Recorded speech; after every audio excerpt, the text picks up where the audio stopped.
Good evening. It's May 13th, and we are starting our first RTM budget hearing for the year, where we'll have one tonight and one tomorrow night, both starting at 7 p.m. Let's start with the Pledge of Allegiance.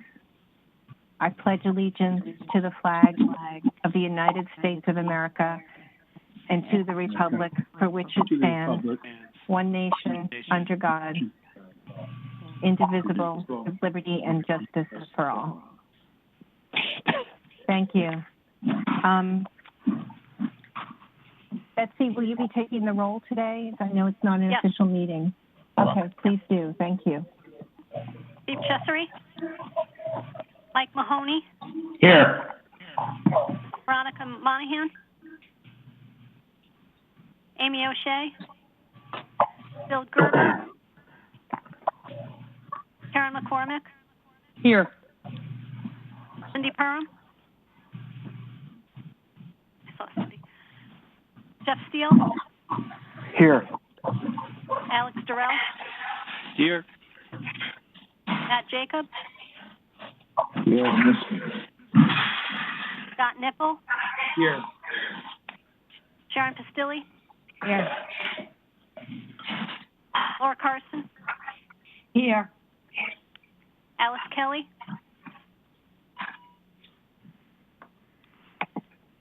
Meredith Odenak. Here. Marcy Spolier. Here. Josh Garsloff. Here. Julie Gottlieb. Here. Joe Siebert. Here. In the black shirt. Jay Wolk. Here. Matt Ambrose.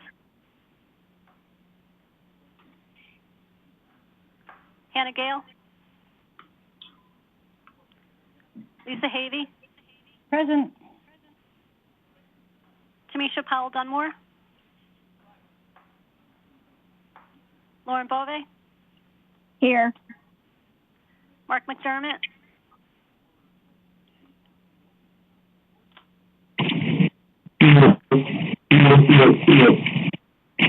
Jill Vergara. Here. Karen Wackerman. Here. Hank Ferentz. Pamela Iacono. Here. Christine Messina. Here. Peter Tallman. Here. Drew Georgiadis.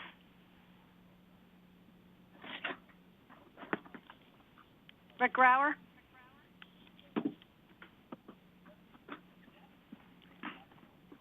Here. I don't know if it's going through. Chrissy Kelly.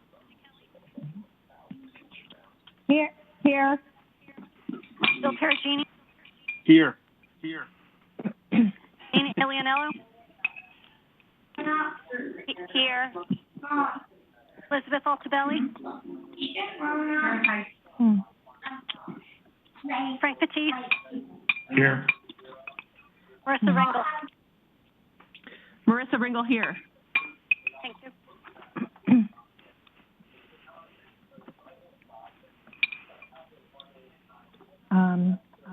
Okay, we're all set. Hang on 1 second, please. Thanks, Betsy. Thank you, Betsy. Okay, we're going through various departments of the town for folks who are new to this on our RTM. The departments will make a brief presentation, and then we can ask some questions relating to the budget. And often there are many questions at these budget hearings, so I just want to make sure that everybody chats with me so that I know you want to speak. I can't see people raising their hands, okay? So we'll begin with the first select woman, Mrs. Kupchak. Are you there? Yes, I'm here. Can Thank you hear you. me all right? Yes, we can. So this is a bit unusual in more ways than one. Normally, I would suppose I would be presenting the budget that I created back in early March. However, this is a budget that's quite different from the one that I worked on and passed back in early March. So I just have a statement to read, and then I'll obviously open it up to questions. So good evening to Madam Moderator, Majority Leader, Minority Leader, and all members of the RTM. I want to thank you for adapting during these challenging times and coming together on these WebEx meetings to approve the budget for the town of Fairfield that was sent to you by the Board of Finance. As you all know, I've been in office for just 6 months, and our community has been faced with many challenges, from public corruption to the fill pile contamination, the state's attorney's investigation, and a global pandemic. It certainly hasn't been an easy time. Providing residents, I have tried to provide residents with regular communication on the actions that I take as your first select woman, and it has always been paramount to me. In my March 5th weekly update to residents, I outlined my budget proposal and the priorities of my administration, which were formulated after listening and learning to the residents of our community and throughout my 20 years of public service to the town. I developed my first budget with the following priorities in mind: maintaining excellent schools, prioritizing economic development to secure long-term growth and tax relief, modernizing town government to improve services, and investing in our town's infrastructure. My budget included strategic investments to our town government to move our town into the 21st century and improve services for our residents. The Board of Selectmen approved my budget on Monday, March 9th, which was then transferred to the Board of Finance per our charter. My additional recommendation included $5.6 million increase for education spending, which included also a reduction to the Board of Ed's requested increase by $1.2 million, $800,000 of which were health care adjustments, and education still remains the largest part of our town budget, comprising of 66% when you add the Board of Education budget in and the in-kind services paid for by the town on behalf of the Board of Education. $4.8 million was allocated to the town operations and improvements that would have raised the level of town services for our residents and increased efficiency through technology and bringing our town online. I could have used it this last couple of months. Literally, the next day after the budget was approved, I was confronted with a national pandemic as a newly elected local leader. On March 16th, I declared a state of emergency in the town of Fairfield, and I activated the Emergency Operations Center and began meeting with the town's emergency management team. Together, we started to plan and prepare to protect our residents while trying to understand the full scope of this deadly virus. Given this turn of events, my ultimate goals remained the same for our town. However, my near-term priorities shifted toward public health, safety, and assessing the economic impact of COVID-19 on our community. While there are many uncertainties ahead related to the impact of the COVID virus on us and our state, my original budget proposal had to be amended out of respect for the economic impact that it is having. There were a lot of unknowns, and it should be noted for the record that one of the governor's executive orders was that we, as towns, could come back and make changes after we pass our budgets and after mill rates were set.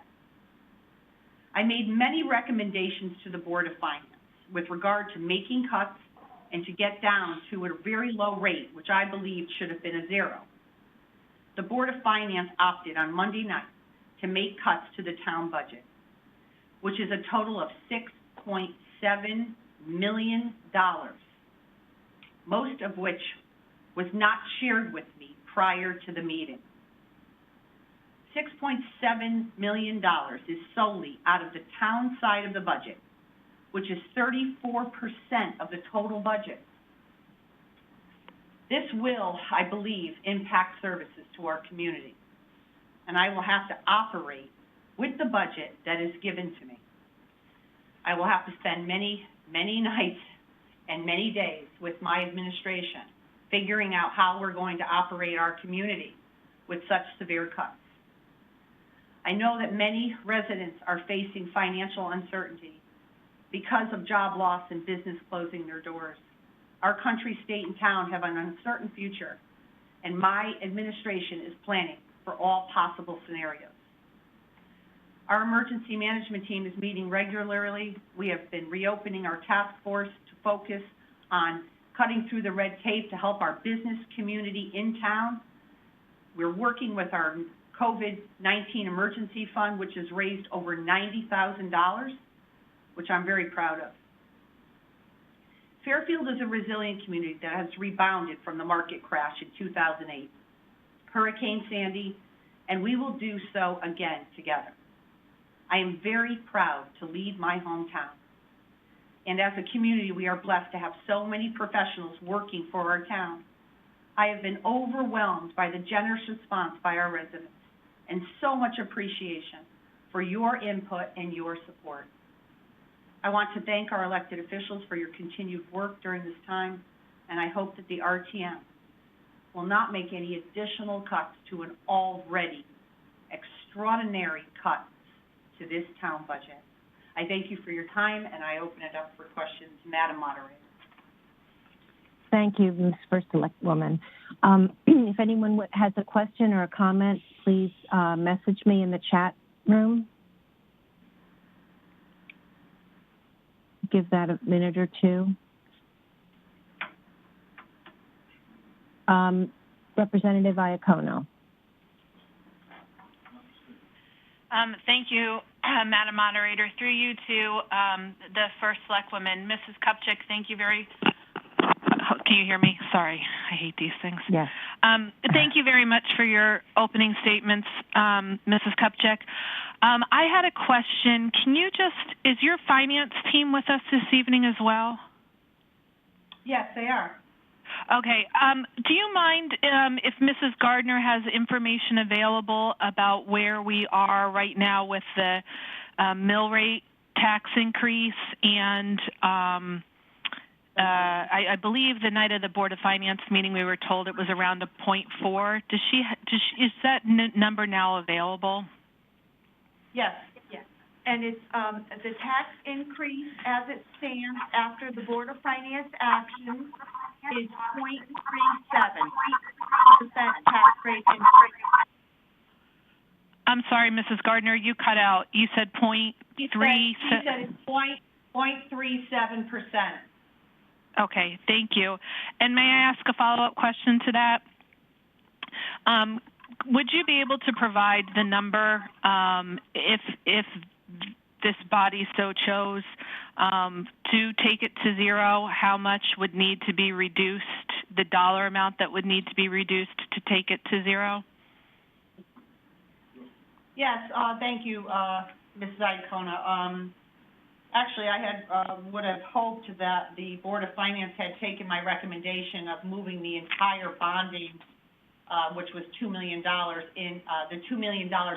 paving into bonding, which would have resulted in a 0%, but they chose to keep $1 million of paving in the budget and only put $1 million in bonding, which was a little unfortunate because of the extraordinary decrease in oil prices. Bonding right now is extraordinarily cheap. And it would have, paving would have been extraordinarily cheap. And it would have been an opportunity actually for the town to catch up on the paving that we haven't been doing over the years and really we would have gotten a bigger bang for our buck anyway. So $1 million would be the number to get us to a zero. Thank you very much. I appreciate that information, and thank you again for being here tonight to fill us all in. That's all I have, Madam Moderator. Okay, thank you. Representative Georgiadis. Hi, Drew Georgiadis, District 9. Can you hear me, Madam Moderator? Yes. Yes, we can. My question for Mrs. Kupchak, I have two questions. To follow up on Representative Iacono's question, you mentioned bonding and paving. I know the town had probably 4 years ago, outlined a 20-year plan for paving, road repair, whatever, and had been attempting to follow that. Your comment about paving not having been done, are you going to initiate and reinstate that plan for the 20-year for the roads so that you can keep them in good shape and, with repairs? So, Representative Georgiadis, my understanding is that the Department of Public Works has always had a paving plan. And back in my days on the RTM, back in '99, well, it's not just paving, it's road maintenance, right? It's road maintenance, it's not just paving. Well, I thought it was just paving, but my understanding is there's a calculation that they use based on the amount of use of each street and how many cars go on it, and there's a sort of calculation that Richard White used to do back in the day that would produce a list of what the priorities were based on a calculation list. Well, that hasn't been a situation in the last few years, so I hope that the roads will be in good shape. And I'm not sure, by bonding it, you pushed the cost off to next year, and I'm not sure with the economic outlook that would be helpful. Bonding is spread out between 12, 15, or longer years. And the fact that our financial people have said it's probably the best time in anyone's lifetime to bond money because it's so extraordinarily cheap to do. I understand that. It's still borrowing money. It's still borrowing money. Okay, so my second question to you is, I was looking over all of the line items after the Board of Finance did their final recommendation on Monday night. Your office still shows a 25% increase, and I wanted to ask if you could explain that number, because I know back in January when you added the Chief Administrative Officer and increased your Chief of Staff, and I support the Chief of Staff being 100%, absolutely. Could you just explain that number? It jumps out. It's the only really high percentage increase. Thank you. Well, I think you recall that I went before the Board of Finance when I was first elected to add the Chief Administrative Officer position, and there was a transfer from Animal Control and a position. These positions were not filled in many years, but were still on the books. And I had done it that way because I wanted to be able to transfer over in the budget.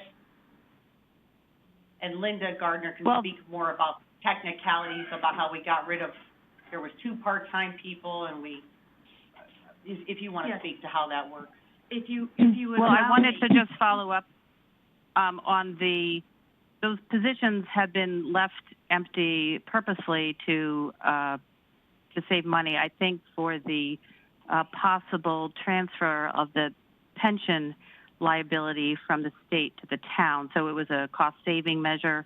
But again, in the budget, it's a 25% increase. So wherever you got the money, it's still on your chart under Office of First Select Woman. It's a 25% increase. So if Mrs. Gardner could address that, I would appreciate it. Certainly, I would love to address that. What happens is when we are calculating the budget increase and the tax rate, we go off the original approved budget from the prior year versus the approved budget that you will give us this year. That's how the tax rate is calculated. But during the year, transfers and revisions are made. And our 25% goes off the original to the original, not the revised budget to the original.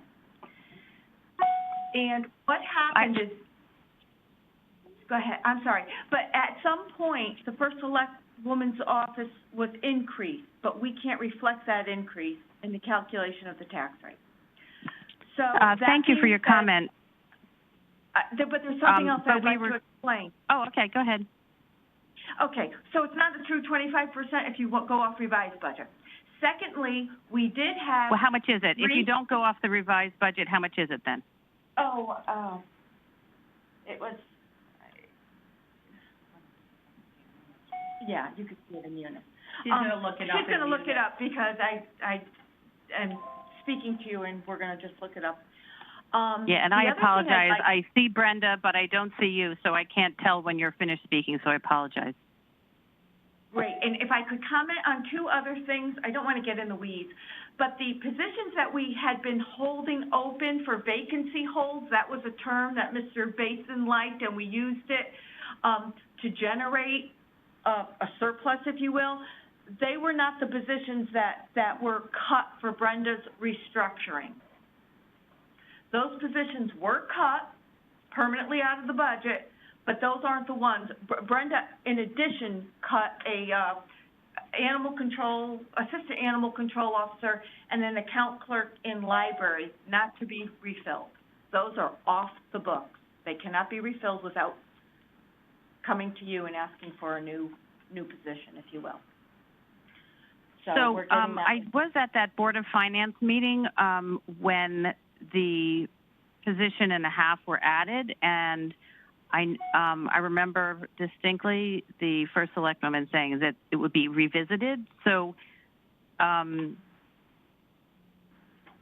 is it going to be revisited, the need for these positions and how they fit into the budget during this cycle? Well, I think it was explained back then. So, for example, I explained it, and as did the head librarian. The account payroll position, from what I understood, was there was two full-time people who were doing accounts payable and receivable, and they were only doing each of those jobs part-time. And the other part-time of their full-time positions, they were working at the circulation desk. And so it was determined when one of those people retired, the former first selectman did not have that filled because they were being paid full-time, but they were only working half their full-time time in a full-time job. So the idea was to have the accounts payable person be just one person to do receivables and payables and work in a full-time position, being full-time compensated, and not be working part-time in a circulation desk. So that position wasn't filled for 3 years, and we eliminated because of that.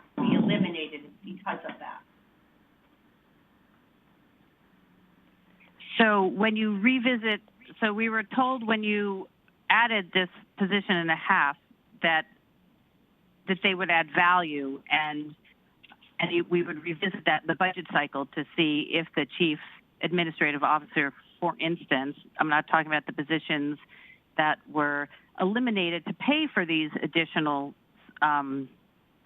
positions. Again, I totally support a full-time chief of staff for the first selectman. I believe it should always be permanently full-time. So you think that they are bringing the value that you suggested back in January?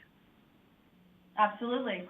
And when I came before the Board of Finance, I explained to them that I compared us with other towns, that literally our town was the least staffed front office of any Fairfield County community, and that I wanted to run a professional environment, be responsive to constituents, and obviously all of the RTM members who were asked a lot of questions, quite a bit, and Board of Finance members and every other board and commission we have in town ask this office for a tremendous amount of information, as does the 61,000 people who live in our town.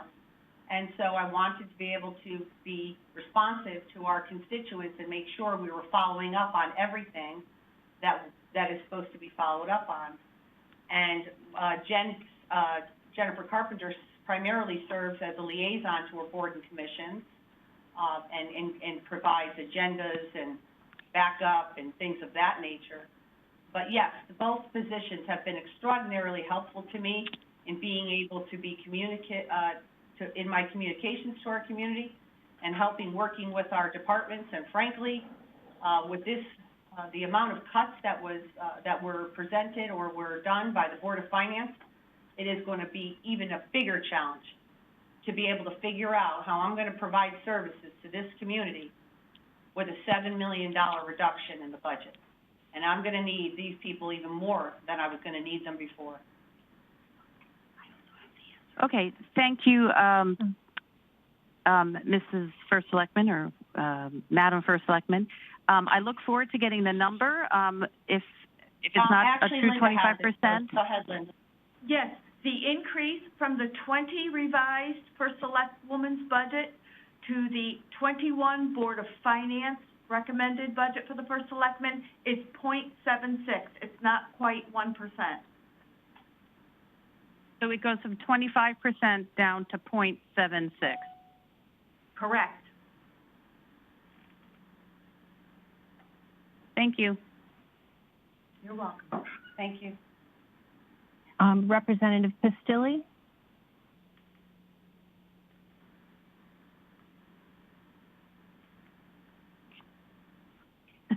Sorry. Some of what I was going to ask was covered by Representative Georgiadis, so I was going to yield to Representative Gottlieb, Madam Moderator, if that's okay. Thanks. Thank you. Representative Gottlieb? Thank you, Moderator. Julie Gottlieb, District 5. I had some thoughts. I think I'm going to change a little bit of what I'm going to say based on what we understand the actual increase to be. First of all, thank you to Mrs. Kupchik for being here this evening. When we talk about this Board of Finance meeting that took place last November, December, I was also at that meeting and spoke before the board and asked them to delay this decision, understanding the argument that was being made for them, and again, supporting absolutely a full-time chief of staff. But one of the things I said, and I distinctly remember this, is that we were making a decision mid-year and not when we were looking at the entire budget at once. So basically, we're isolating a budget decision and then, in a vacuum, as it were, and that it would be just terribly awful if come budget time, which is right where we are now, if there were any reasons there that we had to look at these positions after hiring somebody or adding their hours and then realize we were facing a situation where we would have to make some really unpleasant decisions. And lo and behold, I feel as if we are there. And I sympathize, and I am absolutely grateful for the work that's being done. Originally, again, we were kind of looking at this 25%. But even taking that off the table, I think too many of us, including numerous people on this phone call, have lost jobs, have been furloughed, have seen their salaries reduced. They own or work for struggling businesses. And following the Board of Finance meeting on Monday, we've seen, nearly every town department take some deep cuts and across the board. I think it is only appropriate and right for the First Selectwoman's office and other departments in Town Hall to share that pain. And it is truly painful and challenging, and I recognize that, but I think these are extraordinary times. And I would respectfully ask you to consider whatever option suits you best. I'd ask you to look at furlough days, pay cuts, reduced hours, taking a full-time position to part-time, whatever you think best. But I think we need to look closely and deeply at this because we are not in ordinary times. Thank you. Well, thank you, Representative Gottlieb. And just to be clear, I'm well aware, and I understand probably better than most. I get to interact with our residents every single day. They email, they call, and they send messages to me regularly. And so I would submit that obviously the budget has been reduced by extraordinary amount of money, more than it's ever been reduced on the town side. A lot of our employees are union employees who are under a contract, and contractually we have made an agreement, this town, prior to my getting here, a contract with them. So there are several unions that are up for negotiation in July, and as I expressed, and I think many of you did tune in to the many, many, many Board of Finance meetings that I've been at and presented to regarding my willingness to work to save the town money when these negotiations come up in July, and will work as well as far as efficiencies in our town.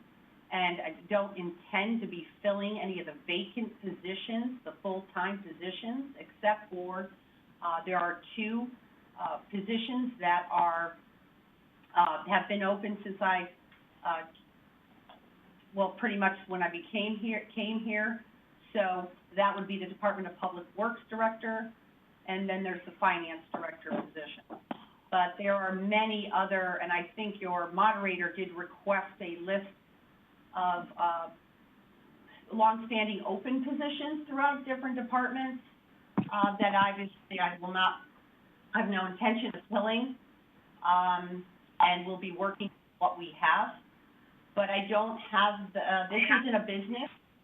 I actually have run a business for 30 years, and it's very different.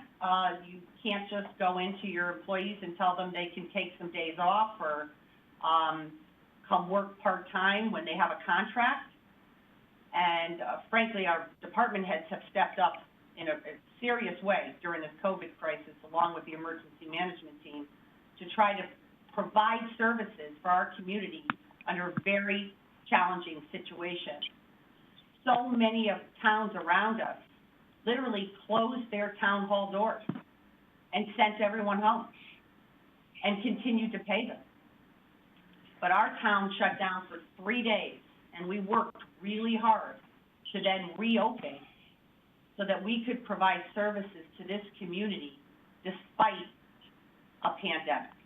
And I actually am quite proud of the people who stood up with me and worked really hard, including the members of my administration, to make that happen, when so many other towns didn't do that.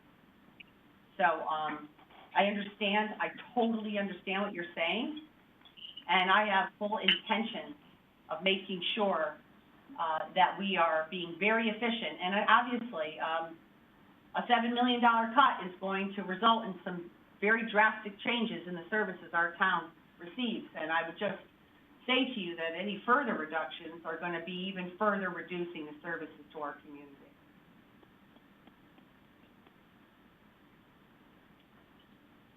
Thank you. Representative Siebert. Thank you, Madam Moderator. First, I'd like to, Ms. Selectwoman, I'd like to thank you for the way you handled the pandemic. Very much appreciated. Actually, I'm going to yield my question because I think Representative Gottlieb asked that question about the flexibility or looking at reducing hours for.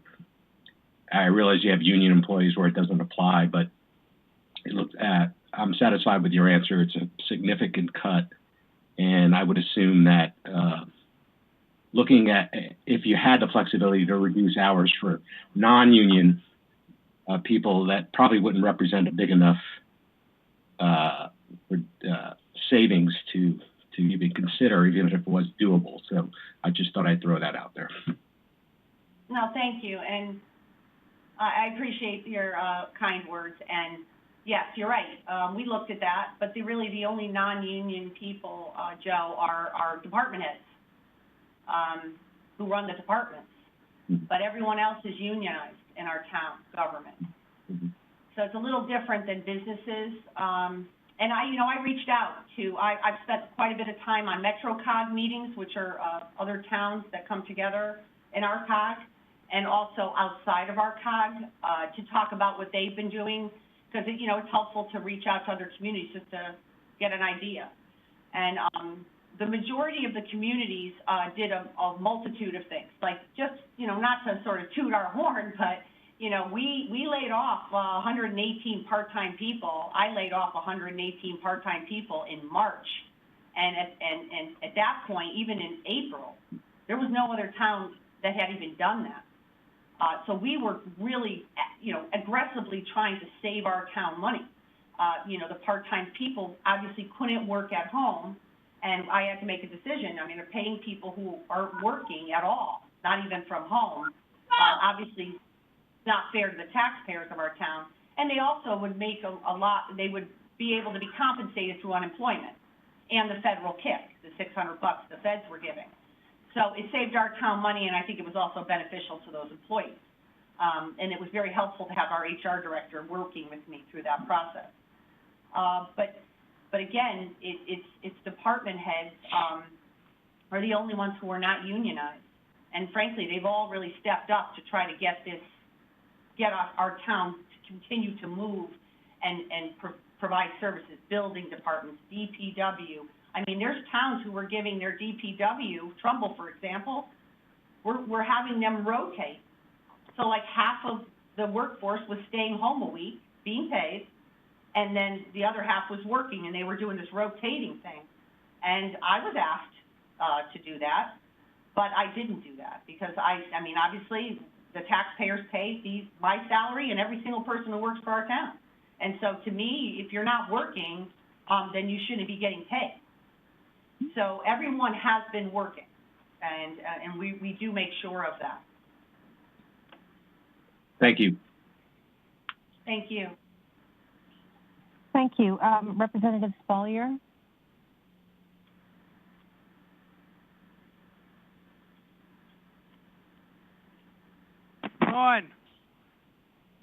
Dawn. Take that lower. Take it lower. Jay, Representative Wolk, you need to mute your... Representative Spolier, you're having trouble with the muting?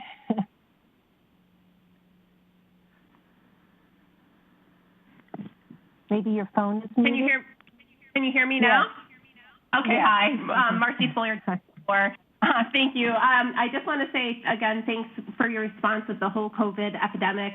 I really appreciate what you've done. But I do want to get back to the role of administrative officer and the meeting that we did have, the special meeting that you called in December, because at that time I was concerned that we couldn't wait till the budget process to go through it. And I remember your words. You kind of said that we were penny wise or pound foolish if we didn't act at that moment, because you felt that there was real value, and you actually said that you felt he could be used to attract businesses to Fairfield and bring more businesses in.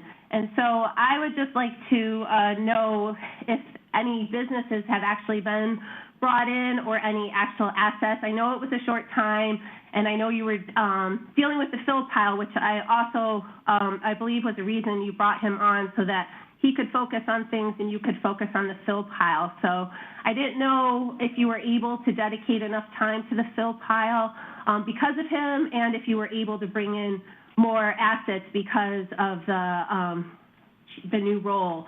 Also, I just wanted to vocalize or ask if the money the position taken was from the main library, because it does look like at the Fairfield Woods Library that a full-time position was added this year.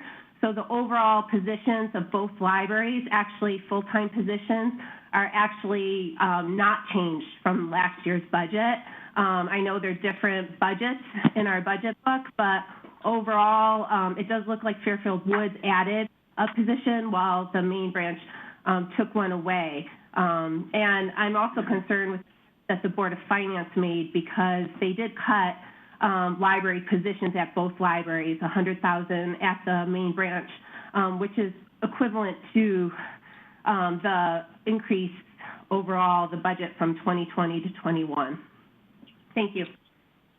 So you have a lot in there, and I will just speak to the value of having assistance in running a town of 61,000 people. And I would agree with other representatives who mentioned that cuts to the first selectman's office in the past, I believe, were inappropriate, especially since if you look at other towns, again, our town literally has the least amount of people in the front office of any town in Fairfield County. And so there is a certain level of expectation from our residents, and that level of expectation is that people expect to be responded to when they have questions. And I believe that sometimes that didn't always happen when there was less staff in this office. I have always prided myself in being responsive to the people that elected me, whether it be on the RTM or Board of Education or as a state representative. And I knew that when the residents elected me to this position, that I felt it was my duty to do the very best I could for them. And I'm not a young person. I've been around a while. And I've ran a business and still, have a business for over 30 years. And I know that it takes time and effort to be able to be responsive and good at your job. And, if you have 100 things on your desk and you don't have anybody to help take some of that load off you, you're not going to get to it all.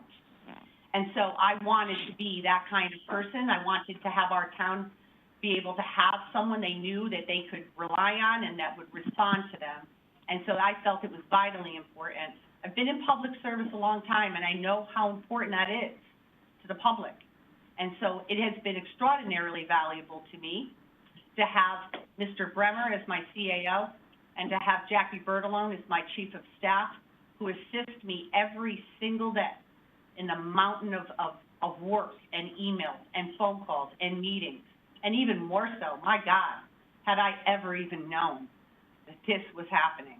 I mean, I'm grateful every day that I was actually kind of brave enough to go before the Board of Finance to ask for that position. Obviously not a popular thing to do. But I really felt like I needed to deliver for this community, and I'm willing to put what I have on the line to do that job for them. And this has been extraordinarily helpful. The amount of work that has been laid upon my front office has been extraordinary, to say the very least, in this situation with the pandemic. It's been extraordinary. So yes, I hope he was going to help me bring businesses in, but hey, we got a pandemic, so everybody had to move and shift, and now we were delivering services in our town and planning things like reopening parks and beaches and town hall. That takes a lot of time, a lot of strategy, and a whole lot of work. So we've all been working a lot of hours, and I can't even begin to tell you. We're talking 12, 15-hour days, all weekend long. We're all working a lot around here, and so I'm very grateful that they're here to serve the people of Fairfield. Thank you. And Linda can answer. I think you had a question about library or something, because I wanted to know where the budget, the role was permanently eliminated, because it looks like overall from both libraries that a full-time position was actually added. So to that, Linda can speak to the added position, but again, the library position that was eliminated was, again, there were two full-time people who were performing full-time work only half-time, and then performing part-time work half-time, and then one of those people retired, and the former first selectman put a hold on that position being filled for, I believe, it was 2 or 3 years. But it was still being funded.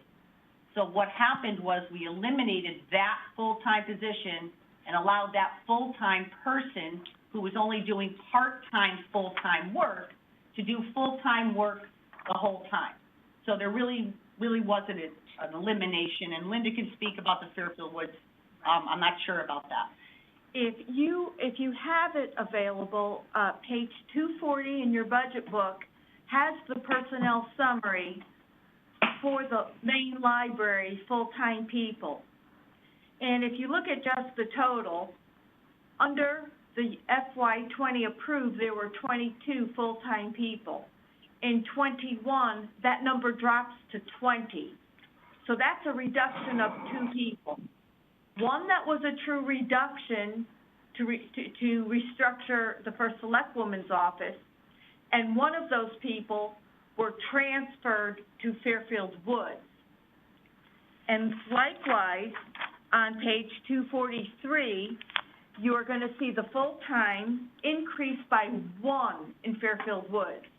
So the decrease of 2 in Maine and the increase of Woods for 1 is a net reduction of 1.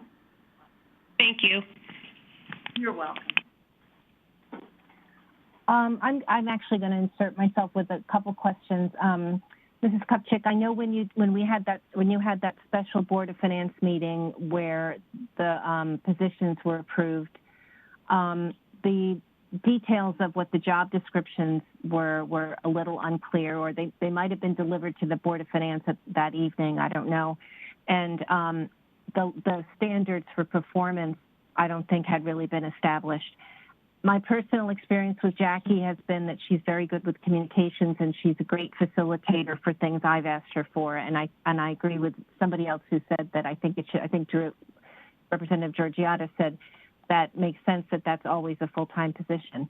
But I'm wondering if you could be more specific about Mr. Bremer's responsibilities and how you would specifically evaluate what he's been doing, so that, because that's a very expensive position and a new position, and I think given the current situation, it would be good to explore that. Well, obviously, a lot of, like I said at that meeting at the Board of Finance, I've been involved in government a long time. I worked in a congressional office for a number of years, and I've run a business. And in all instances, actually, and more so I would say in government, people do everything, all hands on deck, all time. So you have your job descriptions, you're working on modernizing government, as I explained to the Board of Finance that night. Many of you were there, including yourself, Ms. Wackerman, and also put it in writing for the Board of Finance. So a chief administrative officer assists the first select woman assisted with building the budget with me, research, spending time with all the departments, trying to outline efficiencies in each of the departments. And as I explained during that meeting with the Board of Finance, making changes to town government and restructuring isn't something that happens in a couple-hour meeting, but it's actually follow-up work. It requires a whole lot of time and listening and restructuring and strategizing how to do that. Our town needed a boost in the arm when I took over. I felt it was very antiquated and needed some serious changes, and I wanted to focus on a lot of things as well, economic development, but also our government. Our government needed restructuring. It needed to be more responsive to the community, and I wanted to provide more services for our town as well. But regardless of any of the things that are happening now, there's still a need. So, right, it shifts from economic development, boosting all of those things, and now it's more like economic recovery. Our business community is contacting this office repeatedly, and there are people who need serious help, and we are all jumping in together. Tom, Jackie, and myself, working with the emergency management team so that we can reopen our town 100%. That takes an extraordinary amount of work. And everybody has roles to play and things that they need to execute and do. Responding to the community, business community, assisting them, our seniors, all of these things, we're all working together as a team. So yes, there are job descriptions, and that was supplied to the Board of Finance, and I'm happy to resupply that to you again. But again, we're all in this, we're all here together, and we're all doing everything. So I don't know if that answers your question fully, but I guess, without I don't know if you'd like, type 20 minutes a day, answer phone calls and 2 hours a day, go to meetings 5 hours a day, so I guess we supply something like that if you prefer. Well, I'm thinking in terms of a performance review like we all get in jobs. I don't know if that's been done, because since it was a new position, I thought we might expect that at budget time. And I guess to the extent you're thinking of restructuring government and being more efficient and modernizing, those are fabulous ideas. But I guess I would say maybe right now with this economic decline, it might be a time to consider waiting a year for that and saving some money perhaps on staff or whatever to just get everybody back in shape. That's just my 2 cents. But well, again, anyway, we have very few non-union people, and again, we are now in economic recovery mode, and we will be for quite some time. And honestly, we're going to need it, and it's a small price to pay to be able to be responsive to our business community and help them dig out of the hole that they're all in right now. Okay, thank you. Representative Georgiadis has a quick follow-up from her earlier comments. Drew?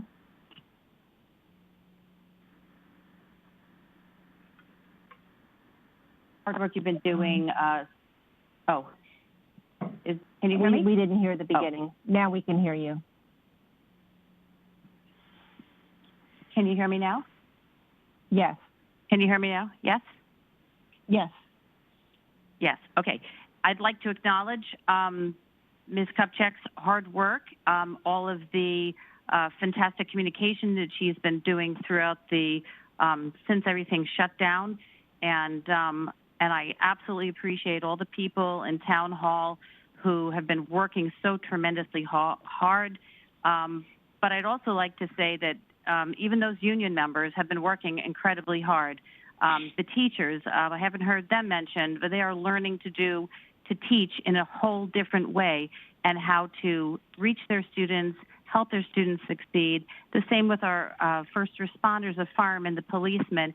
And while we can't reduce their budget, that doesn't mean that they're a strain on our community. They add so much to our community. And as you said, we're all in this together. And you said you understand better than most. Well, I have 2 laid-off kids and a husband's small business who has been shuttered since New York City shut. So we all understand this, and we're all living this, and we're all making sacrifices. And we all need to, like you said, look at it in a very modern way, in a new and different way, and go forth with honesty and just make those hard decisions. So, again, I wanted to acknowledge the hard work you're doing, and this town of 61,000 is very important to me. I've lived here for 29 years, and I love Fairfield. So thank you for all your hard work. And thank you for recognizing all the people. Our teachers have been amazing, and I've been lucky enough to participate in a couple of little things for students that teachers have asked me to do, which has been really fun. But yes, they are doing a great job. Everybody is really pulling together. It makes me so proud of our town. We have such a great, amazing town. Thank you. Representative Gerber.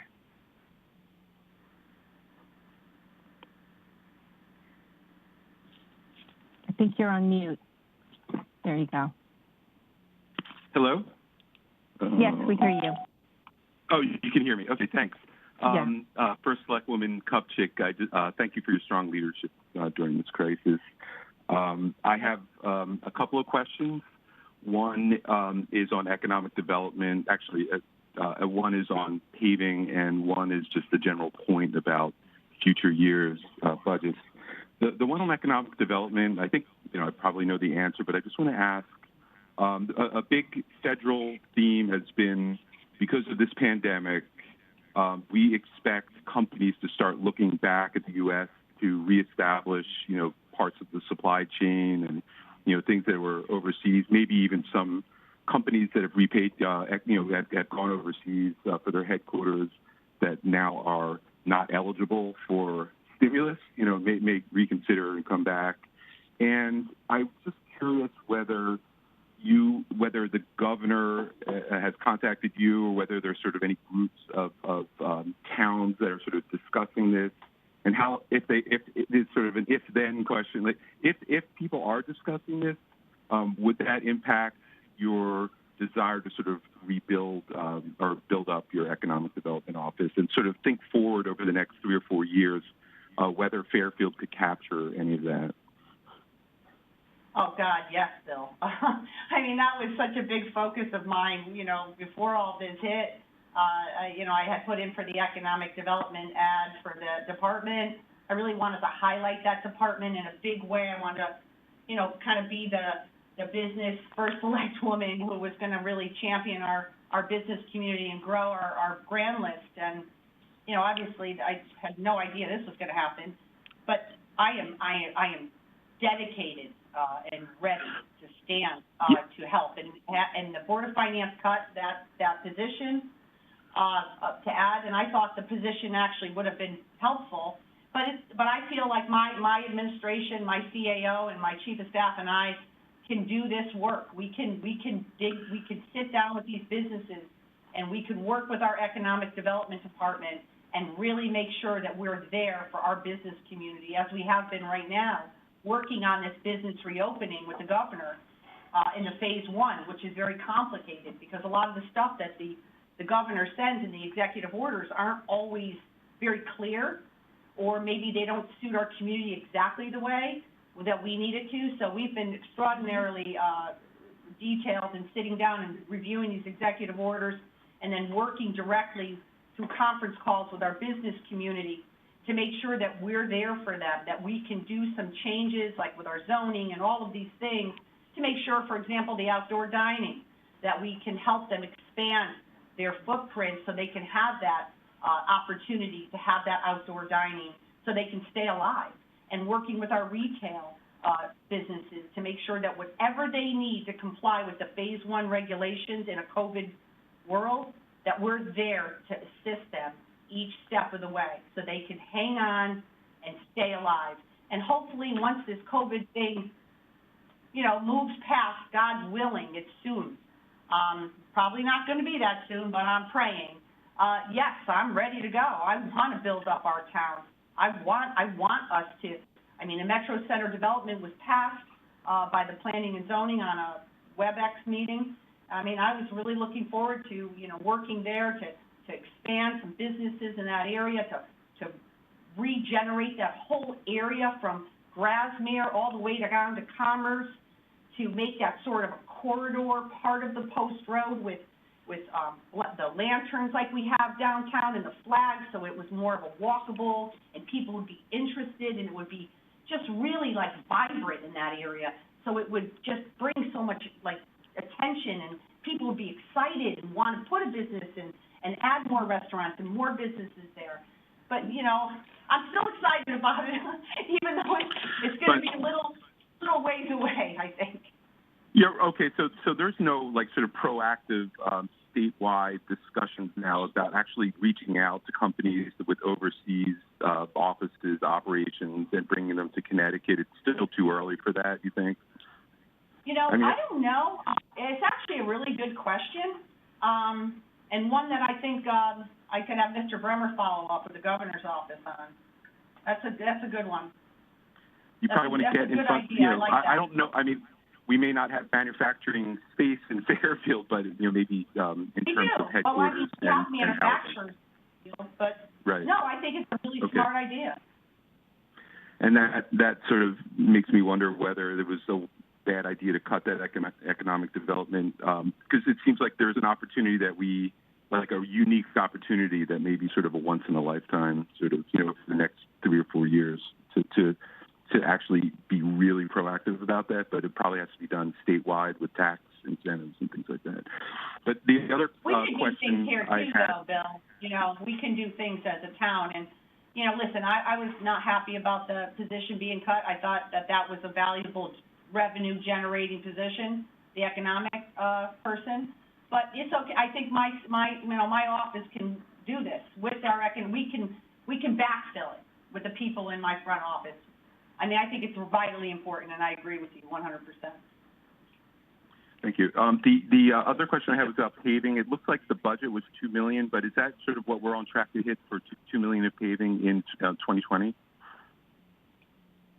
Right, there was $2 million, so I had $2 million in my... I think it was $2 million for this year, and then $2 million for next year as well, although $1 million of the two was moved to bonding.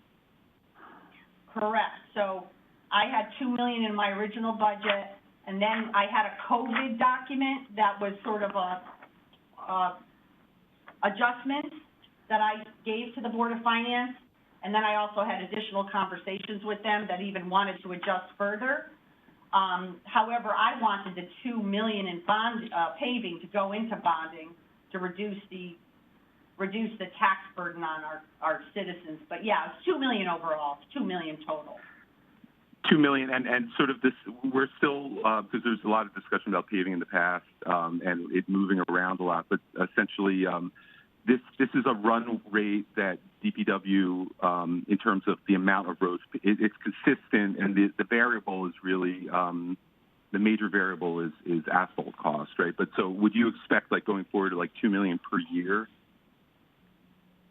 I think so. I mean, you know, I'm new at this, but I think that's been the protocol. You know, I know this is kind of a controversial subject, apparently, in town government, which I don't want to be part of that controversy. I hope to start fresh on this thing. I think paving is a worthwhile thing for our town. I think people really like when their roads are paved. No, the reason I asked was because of the number of things.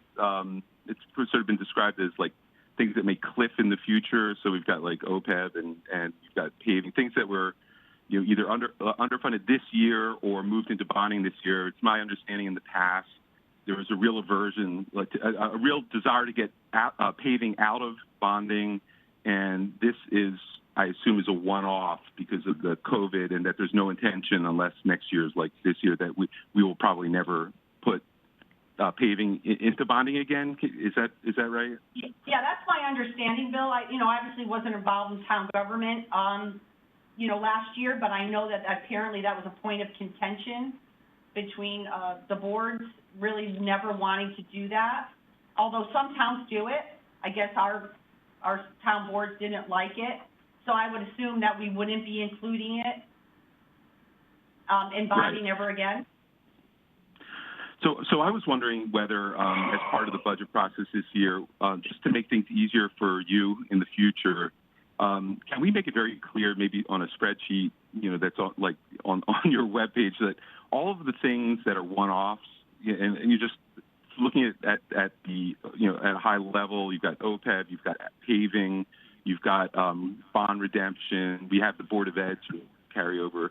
We're going to have, if we get back to normal next year, and end up with a run rate that's sort of back to where we were, we're going to have a much greater than normal increase in the future to just get back to a normal run rate. And just remembering back to the Great Recession, the reductions didn't necessarily it wasn't necessarily acceptable to a lot of people in town to have a greater than normal increase in town expenditures because they've been cut so dramatically that there's a lot of pushback. But I wonder if there's some way to communicate to the town that there's probably, potentially, if we were to get back to normal, like $5+ million, that before you even really, just to get back to zero, you'll have an increase of, many millions of dollars just to get back to a 0%, normalized run rate.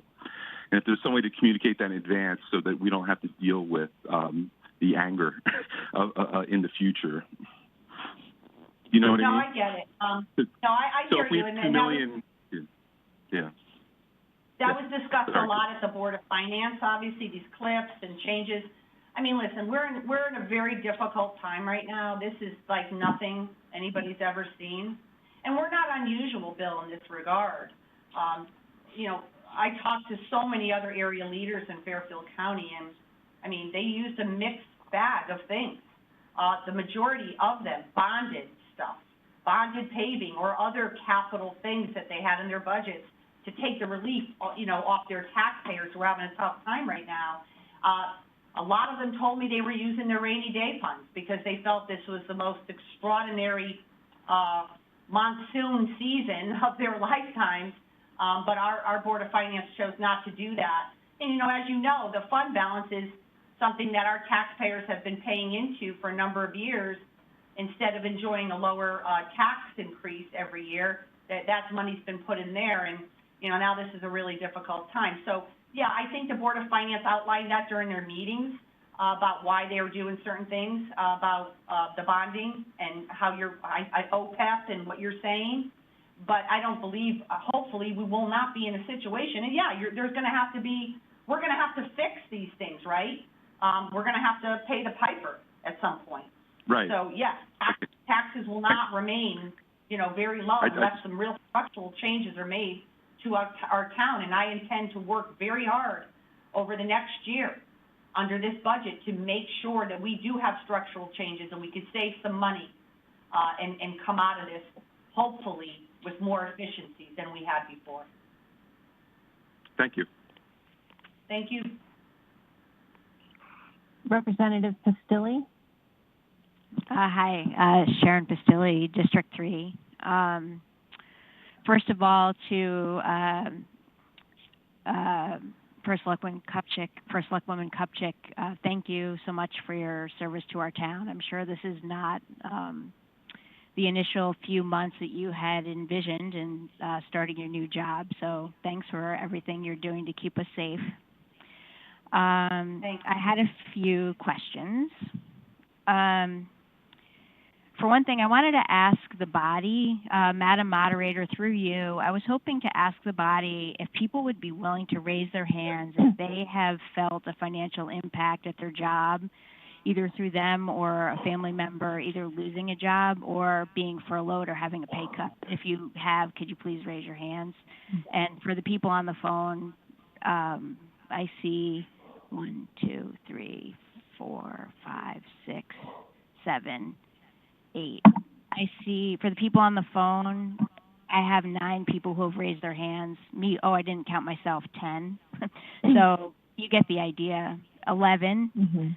So about half of us, 11. So about a quarter to a third of us are saying that we've had some kind of financial impact, and that's back of envelope.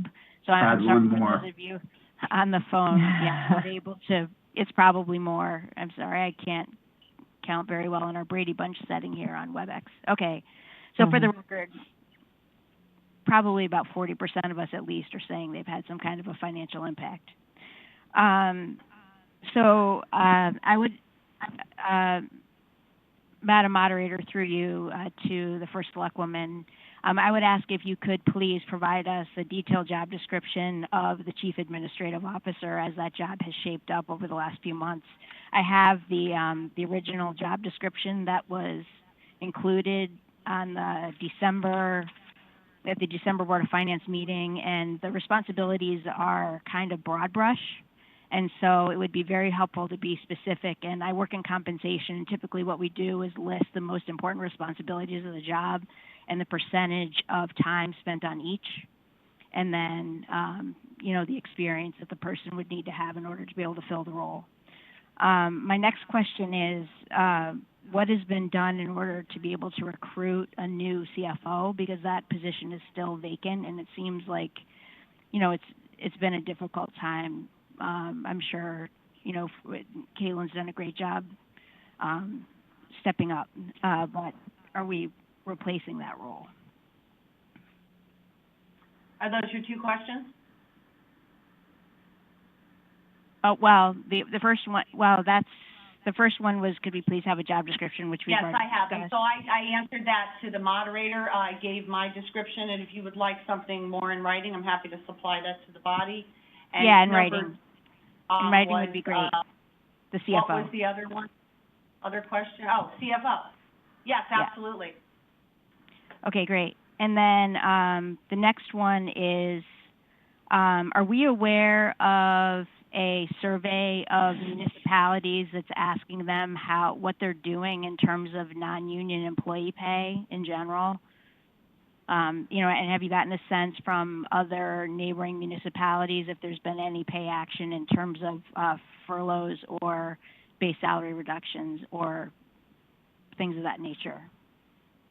I'm not sure of any surveys, but the towns that I spoke to, again, none of them had done any, they were just starting the conversation, I want to say in mid-April, about furloughing their part-timers. They hadn't done that yet, whereas I had done that back in March, early March, when we first had the pandemic hit. Mm-hmm. But none that I have spoken to, and I've spoken to quite a few, and also receive information from MetroCog and things, have considered laying off any non-union people, their department heads, so to speak, or have looked to change any of their contracts or break or try to reopen any contracts. Okay. Okay, and then,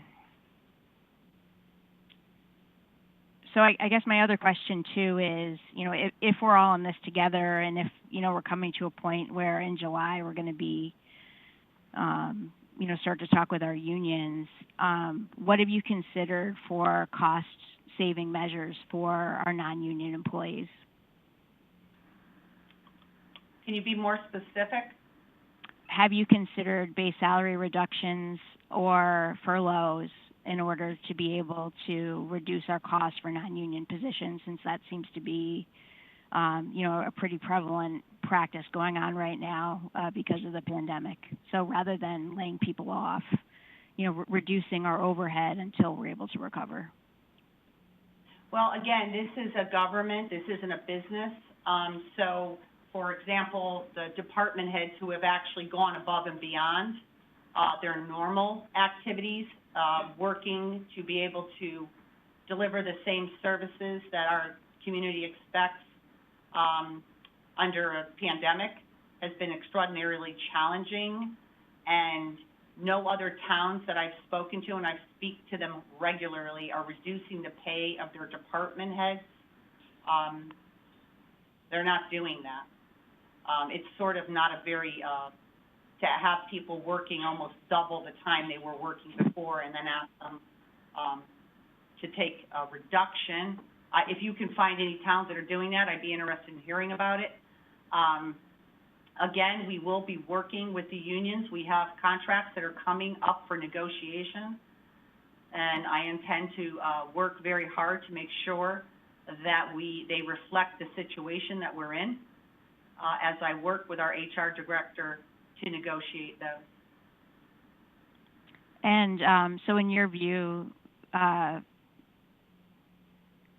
could you let me know which towns you've spoken to that say that they haven't taken action so far, just off the top of your head? And I won't hold you to it. I just just as a direction. Darien, I was on the phone with Westport, Greenwich, Darien, Trumbull, Stratford.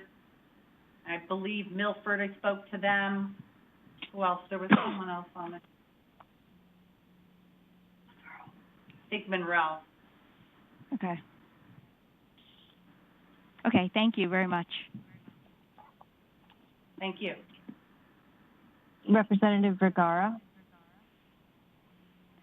Thank you, Madam Moderator, and thank you to First Selectwoman Kupchik for being here. I know you've spent incredible amounts of time over the past month doing these budget proceedings, and I deeply appreciate you being available to us tonight and also having spent all of the time that you did with the Board of Finance. I know I listened to all of them, so I know they were very long meetings, and it just added to the amount of work that you already had on your plate. So thank you very much. I really do appreciate everything that you've been doing. I had a comment that I was going to make in the beginning, and then I'm going to flip it because I think I can have one of my questions dovetail nicely with the questions that Representative Fastilli was asking.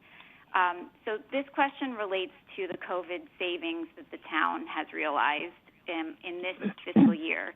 We talked a lot to the Board of Education about this issue as we were reviewing their budget, because it is relevant. What the Board of Finance did with their savings was sort of push their savings into the next year by reducing them by the amount of their savings and creating that account for them.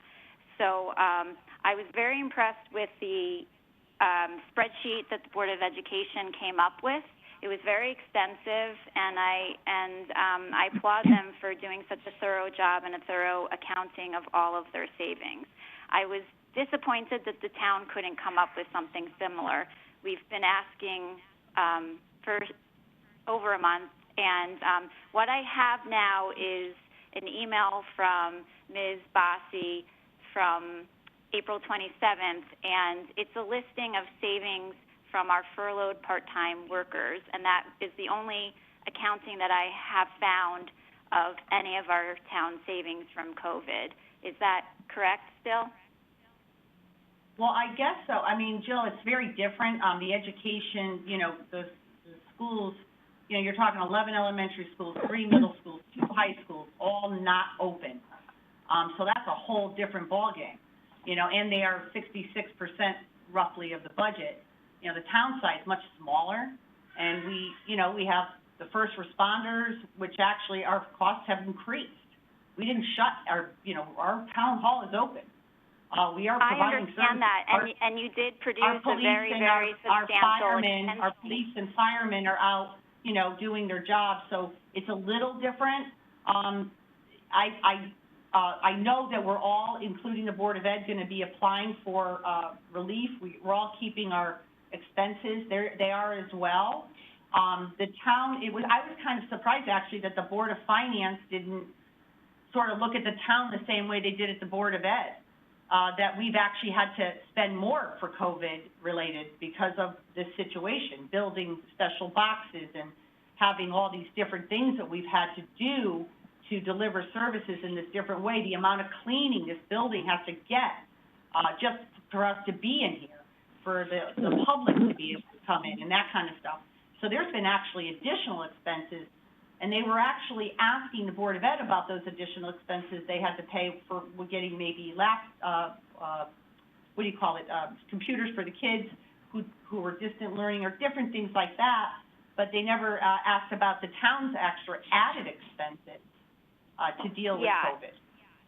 Oh, well, I have a spreadsheet of the town's COVID expenses. It's a pretty thorough spreadsheet, and perhaps if there's more to add to it, Caitlin can add to it. Right. Well, what I meant was they put money in a fund for them to kind of have that savings, so they didn't cut them. They kind of put it into the next thing, but ours isn't being considered in that same way.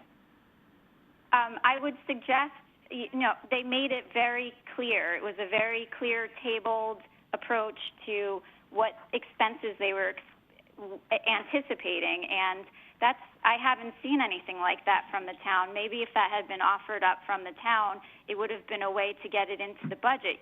I would love to see that in the budget. I was hoping that Sans Cleary was going to include more money in his budget for masks, PPE. I'm concerned that our police aren't having the sufficient protection. Our fire don't have the sufficient masks that will actually protect them, like respirators. I think that they need those if we're going to be requiring them to reach out to the public and have certain contact with them. So these are things that I was really hoping that were going to be discussed through these budget meetings, and it was disconcerting to not see it come out. And I started out with the savings because you can discuss that with the health department when they're up, and I know quite a few departments are waiting on the line to be able to do their budget presentations. But you can have those conversations. But we are, just to be clear, we are providing full PPE to our first responders, and we are also supplying masks, not N95s, but masks for all of the people who work in our buildings. And sanitizers and heating and Cyrex. And we're cleaning the police station. We're paying for the police station to be cleaned, the fire department. All these cars are sprayed with this Virex we buy, and all the cleaning protocols are all put in place for every single employee that works for this town. including our That's good to hear, but if we could go back to the savings, and that's just listed for the part-time furloughs, it's a very short list of 1, 2, 3, 4, 5, 6, 7, 8 items, and it totals $452,000, which compares to the $3.36 million in Board of Ed savings. I understand we're talking about different budget sizes here, but that is a big difference. Hugely different budget sizes. You're talking 11 elementary schools, 3 middle schools, and 2 high schools that are closed. Our buildings are not closed. And the only 2 buildings that are closed under the town are the Park and Rec people coming in and doing all of the work that they normally do with programming? Yes, they're all in. They were rotating. Okay. They were rotating. Some of them were working at home, and some were working, and now they're all back in because they're trying to figure out how to deliver what we need to kind of deliver here. We're trying to figure out camps. They have to be in there to refund all these weddings and refund this and refund that. They're working. They're all working.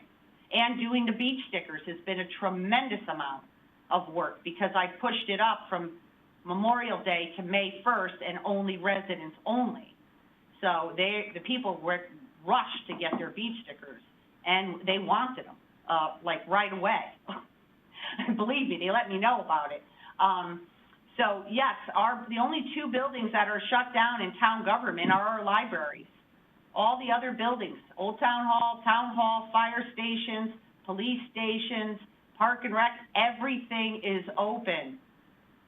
So we're not having that same savings, and all of those buildings are being cleaned and being sprayed, and we're supplying PPE, you know, not N95s like the fire and police, but we're supplying Clorox wipes, Virex. We have the guns coming around and spraying down these buildings so we don't get each other sick. You know, there's a tremendous amount of things that we have to do to protect the people who work in this building, all our buildings. So it's really not the same, you know, and obviously our budget is way smaller, so our savings are going to be way smaller.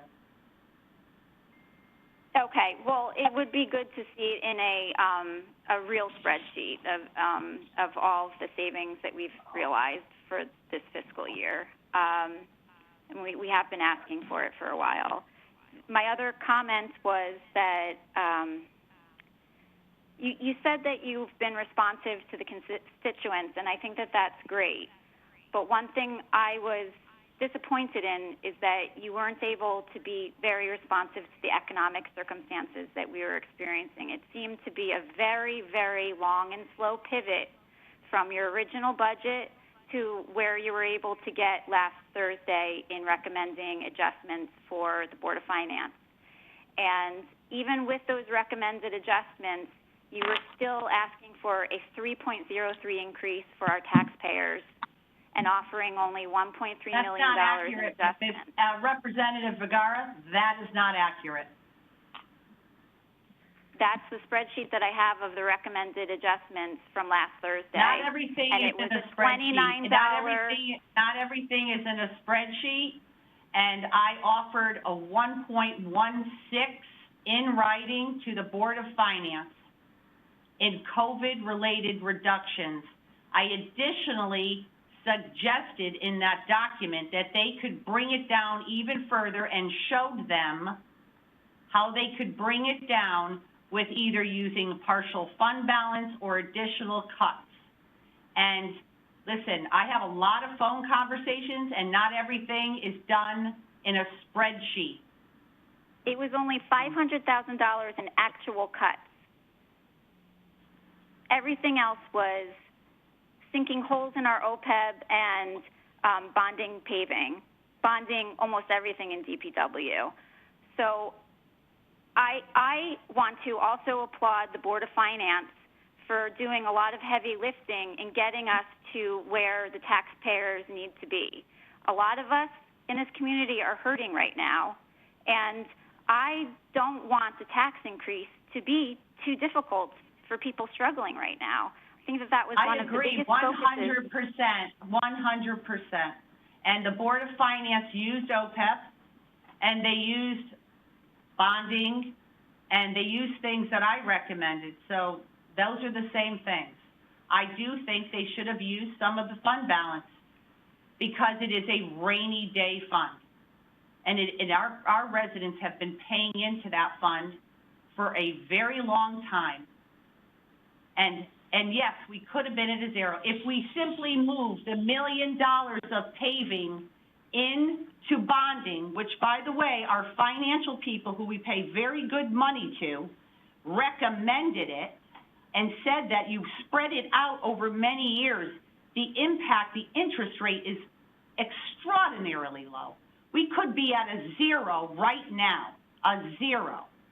So, yes, I did recommend that, and I believed we should have been at a zero. And, yes, we have a disagreement about how we should get there, but make no mistake, if you think that I'm not concerned about the people of this town, because I am concerned about them every single day.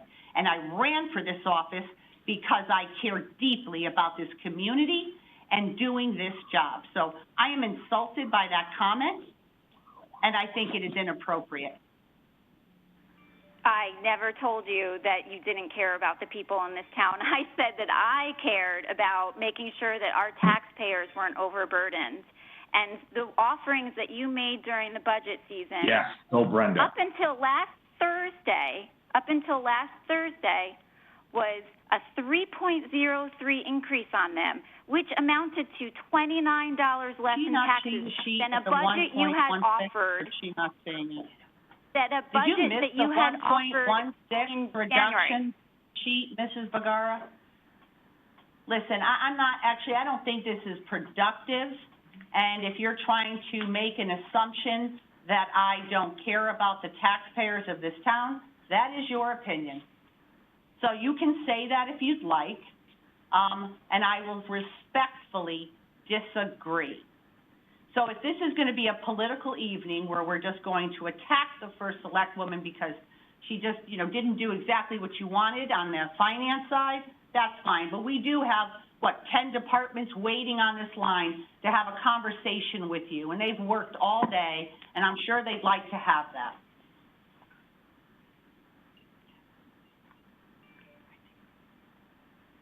I have no further questions. Thanks. Representative Wolk.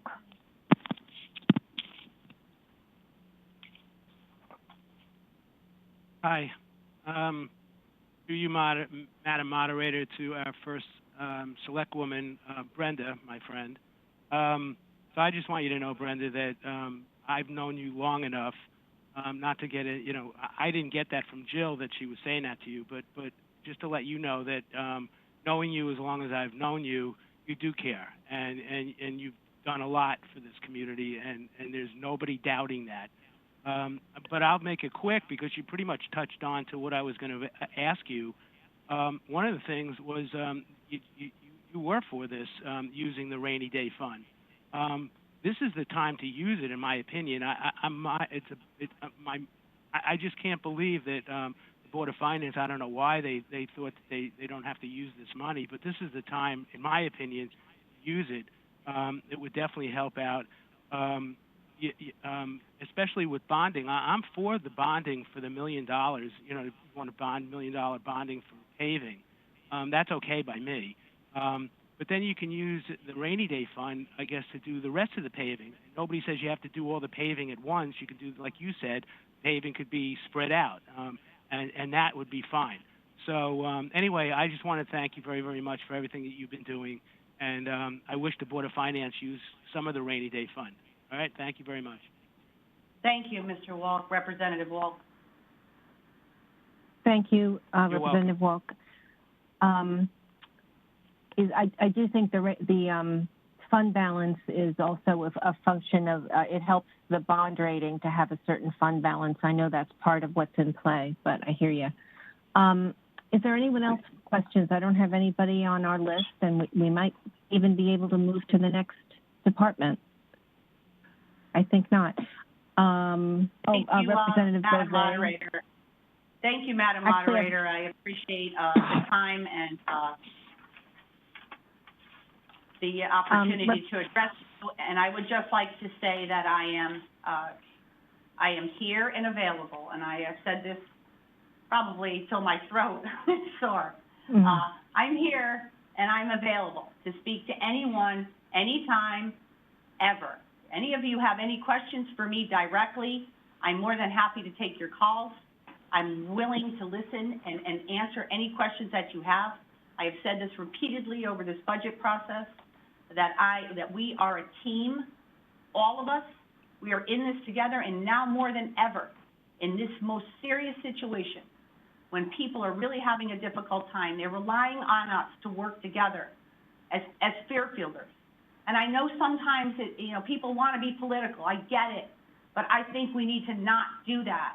I want us to work together. This means a lot to me and the people of our town. They see it nationally every single day. You see people arguing, and I think they need to see us working together for them. So I really do appreciate your time, and please reach out to me, anybody who wants to have the opportunity or wants to have a chat with me. I'm always available. Thank you so much. Mrs. Kupchik, actually, Representative Beauvais does have another question for you. Oh, I'm sorry. I thought you were moving on to the department. Yeah, it came in after you started talking. Okay, sorry. That's okay. Representative Beauvais? Hi, can you hear me? Yes. Great. I just wanted to thank the First Select Woman for her response to the COVID situation. There's a lot of great information going around, and I know where to go when I need it, and I appreciate that. I also wanted to thank Representative Vergara because she speaks for a few of us that are struggling in ways that are not typical of Fairfield. And I appreciate Representative Vergara for doing that. I don't think she's being political at all. I think it's just a matter of everyone is struggling, and it's important to ask all the questions. So I appreciate that as well. Thank you. And actually, Representative Vergara wants to speak. Jill? Thank you, Representative Beauvais. And thank you, Madam Moderator, and First Select Woman Kupchik. I resent being called political by asking the questions that we need to ask. This is a problem in our current situation, is not being able to debate with each other. And cooperation and collaboration is fantastic, but so is being able to take constructive criticism from a group of very intelligent people. And that was my disappointment and consternation for the past month was an unwillingness to listen to a group of highly intelligent people who were volunteering their time to help the town, the Board of Finance. And although I didn't agree with everything, all of their methods, and I really didn't like the cuts to the library, at least not as much as they did, I very much appreciated their work, and it was hard for me to watch them not being listened to. And I was hoping that you would listen to me. And that is, it's not me being political. It's me trying to have a conversation with you and trying to move the needle a little bit. So I'm sorry if you can't understand the difference. No, Representative Vergara, I think you and I have had many respectful conversations over the phone, and I have repeatedly opened myself up and said you can call me anytime, and I have tried very hard to supply you with as much information as we can possibly supply you, and I apologize if you got something late, and if there's something that you didn't have in the manner in which you wanted it, please let me know, and I'm happy to get it for you. And again, you can call me anytime you'd like. Okay. Thank you. Thank you. Thank you. Thank you, First Select Woman Kupchik. Appreciate your time and everything you're doing with the pandemic. I'd like to ask Mr. Conley to address the RTM regarding the building department. Yes, thank you very much. Hopefully you can hear me. I'm having some trouble with my computer, so I'm just on the phone. Can everybody hear me? Yes, we can hear Great. you. Thanks. Great. So I'd like to thank the members of the RTM for this opportunity to present to you tonight. I have a short statement. It shouldn't take more than 30 or 40 minutes, if you don't mind. I just want to recognize my staff. Only kidding. Only kidding. Good. The governor has deemed construction as essential to the state. So I want everyone to know that the building department has never stopped going out to do inspections. They've never stopped taking permits. They've never stopped helping contractors and homeowners to get their permits in a timely fashion. Many things have changed about our department and how we do business. We have never stopped being concerned about local businesses. I'm the member of several of these committees that we have to reopen restaurants.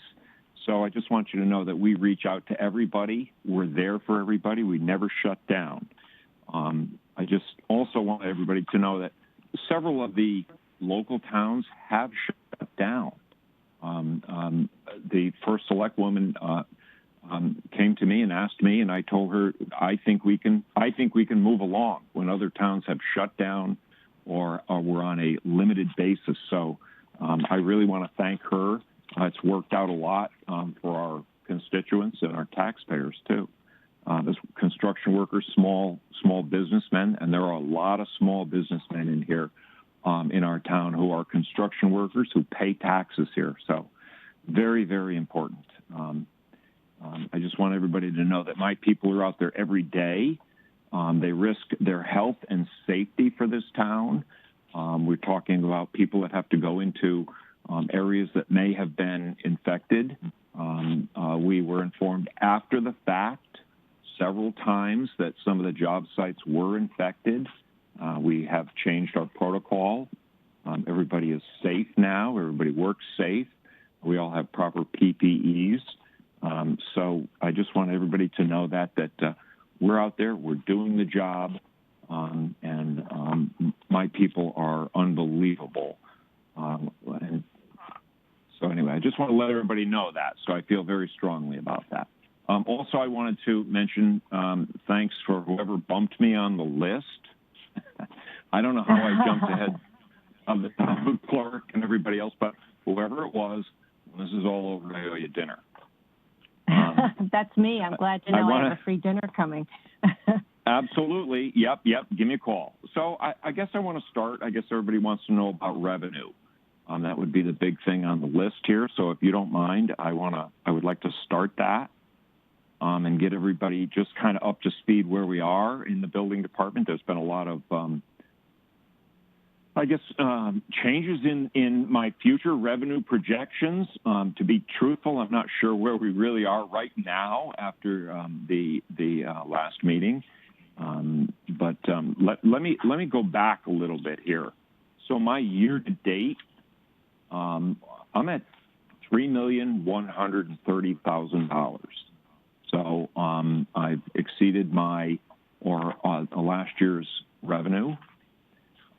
Since the COVID-19 started, which I'll say is 3/1/20 to 5/8/20, we've taken in $400,000 and $47,000.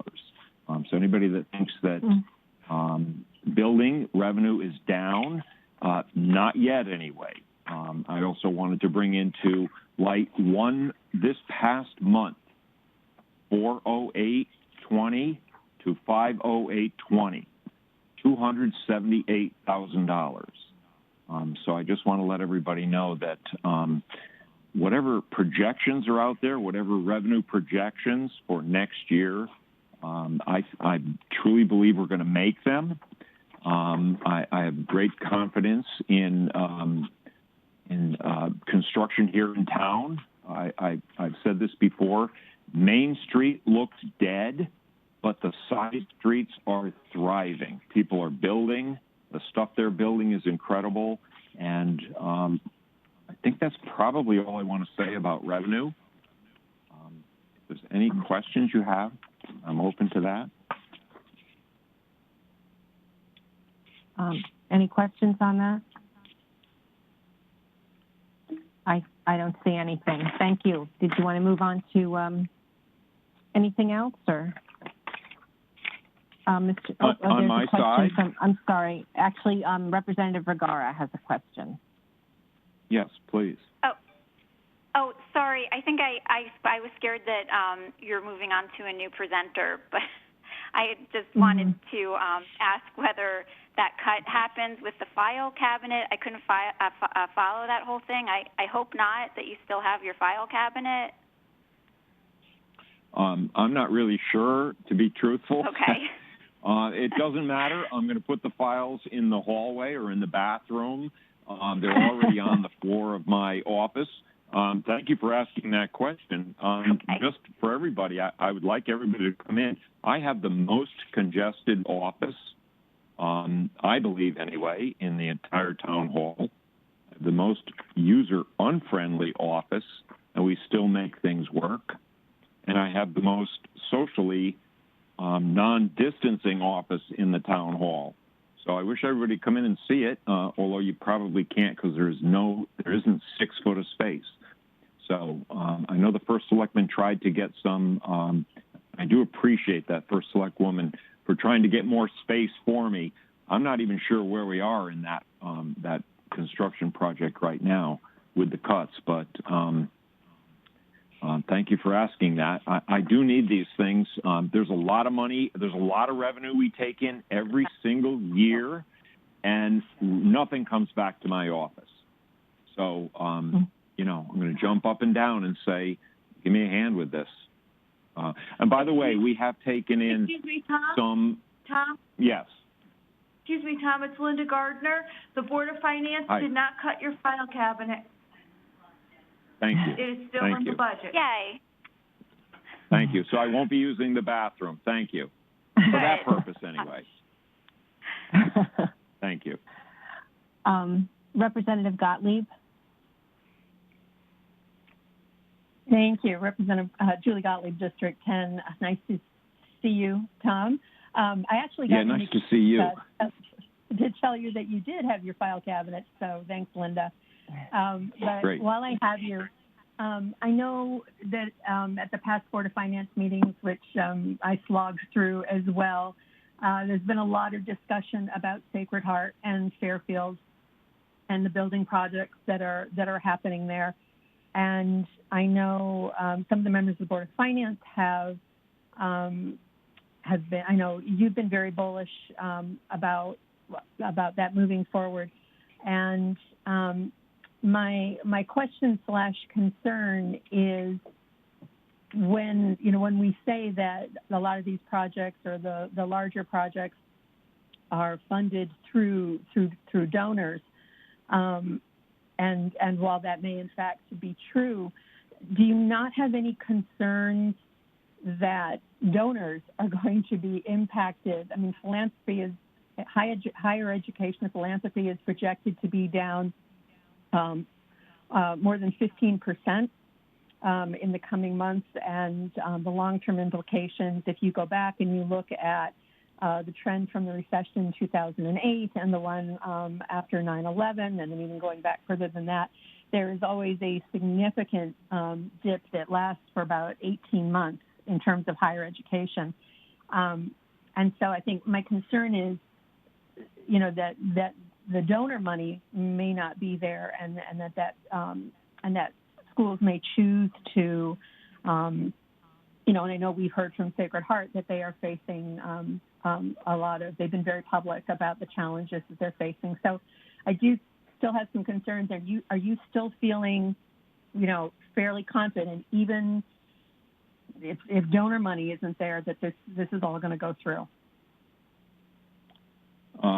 Yes, I do. Actually, I do feel confident. I've had several conversations with both universities about this, and they typically will not get to the point where they have construction documents on the table if they don't have sufficient funds.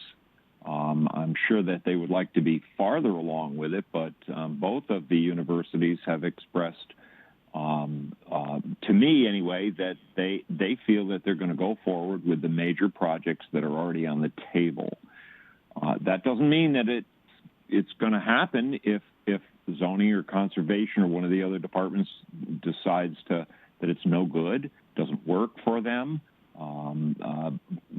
that's what they're waiting for. They're waiting for other departments to give the go-ahead.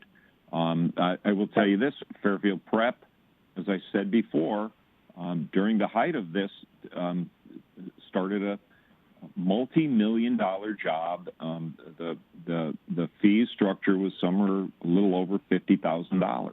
So that's already begun. They're in the second phase of that right now. So they're moving forward.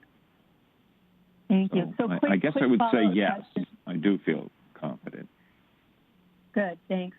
If for any reason the work from Fairfield Prep and Fairfield and Sacred Heart was to, vanish overnight, would you still be confident in the existing revenue projections from the sort of side street projects that you were talking about? Yeah, so that's sort of an edged question. I build my revenue on some of the larger projects, so I don't know how I can answer that other than to say, if all residential projects stopped, I'd have a problem. If all commercial projects stopped, I'd have a problem. I'm not sure how to answer that question. Yeah, if the universities shut down and there was no projects, yes, we would have a revenue problem. Absolutely. But as I said before, I'm confident that they are moving forward. We have several on the table right now, smaller projects from Sacred Heart. They're smaller in nature, but they want to get them done before the school year starts. So, we're talking June and July. Smaller projects, not huge ones, but they're moving forward with some of their work. So they're not shutting down, I'll tell you that. That's good to hear. Thank you. Representative Tallman. Thank you. Hi, Tom. Hi, how are you? Good, how are you? I have to admit, I don't share your optimism. I think this is a lot different than 2008. And then I recall you saying after the Storm Sandy, you actually thought the beach area was going to be flat. You have a stockbroker, and you don't pick your own stocks. Never. I hope you're right, but I've read in the Wall Street, a few times I read the Wall Street Journal, they were talking right off the bat that colleges are laying off staff and putting projects on hold. I'm sure they're going to continue what they've started, but I think you're being really optimistic that they're going to keep putting shovels in the ground, considering what's going on. I have 2 kids in college. You should see the emails I get from them. They're not doing well. Anyway, and I don't know if I'm jumping from revenue. I wanted to ask about inspections. Sure. Are those mandated by the state or the town? Because it seems we do a crazy amount of inspections, and I think it was Mr. Mottola on the board of, I think it was Mr. Mottola. He mentioned that the state might be changing that if you have a 3-family home and above, it has to be inspected every year, even though it's really not our responsibility. So that's one question, why are we doing this if it's not our responsibility? But to inspect 500 and some odd 3-family homes and above is a little bit overboard. If they cut that in half, that would probably.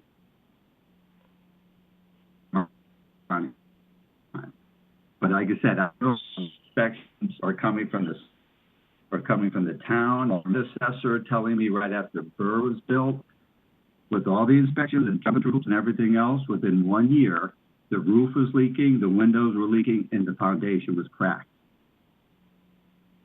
So is this the kind of fill in the blank and check it off? Or are these these are important inspections. We should be spending the time and money to do, every one. Yeah, I'm not even sure where to start with if you would ask me a specific question, I'd be happy to answer. I don't the inspections, are they from the town or the state? Well, the state of Connecticut mandates through state statute mandatory inspections. And do we have our own on top of that, or is it just all state? We don't have our own, although I can, as the administrator of the town building department, we can add to them. We typically do not. I'm not suggesting that at all. I'm not suggesting that at all. I'm answering a question, and we do not. No, we do not. But I will say that we respond to a tremendous amount of questionnaires and complaints. So we become, I guess, quasi complaint department.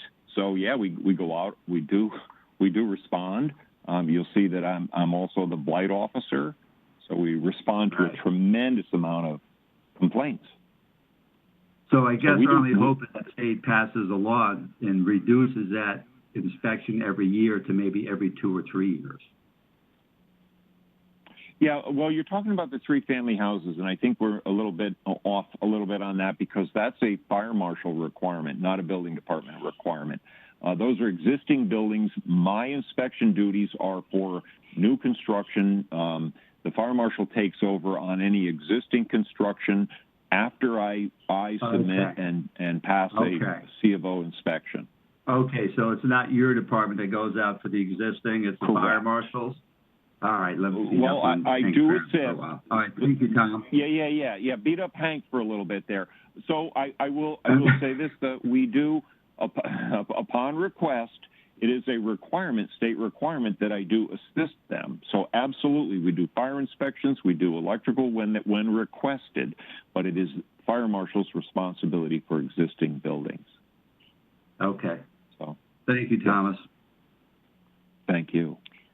I do have a line of representatives who want to speak, but I'm wondering if Mr. Ferentz wanted to say anything. I'm not going to let Hank speak, I hope.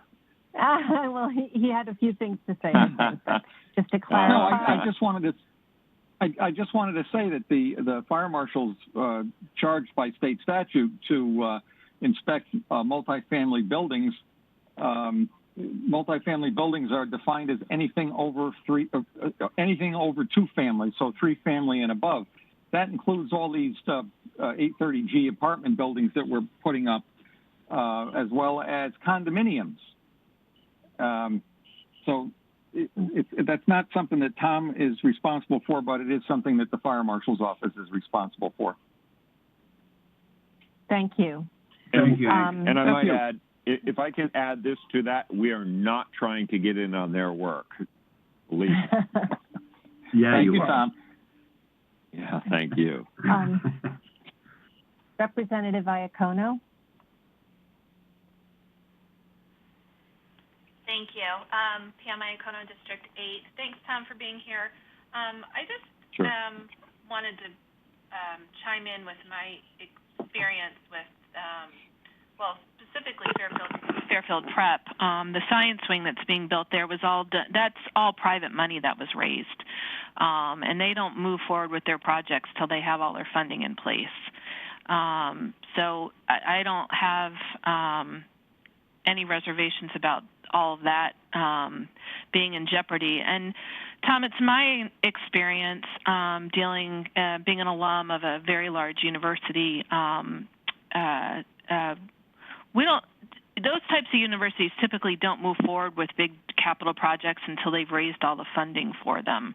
Has that been your experience with Fairfield U and Sacred Heart as well? Yeah, that's pretty much my understanding from speaking to their construction people, that they're fairly well along with this, money-wise. Right. So they may not start anything new. They may not start any new projects, but the ones that are in the pipeline, they intend to finish.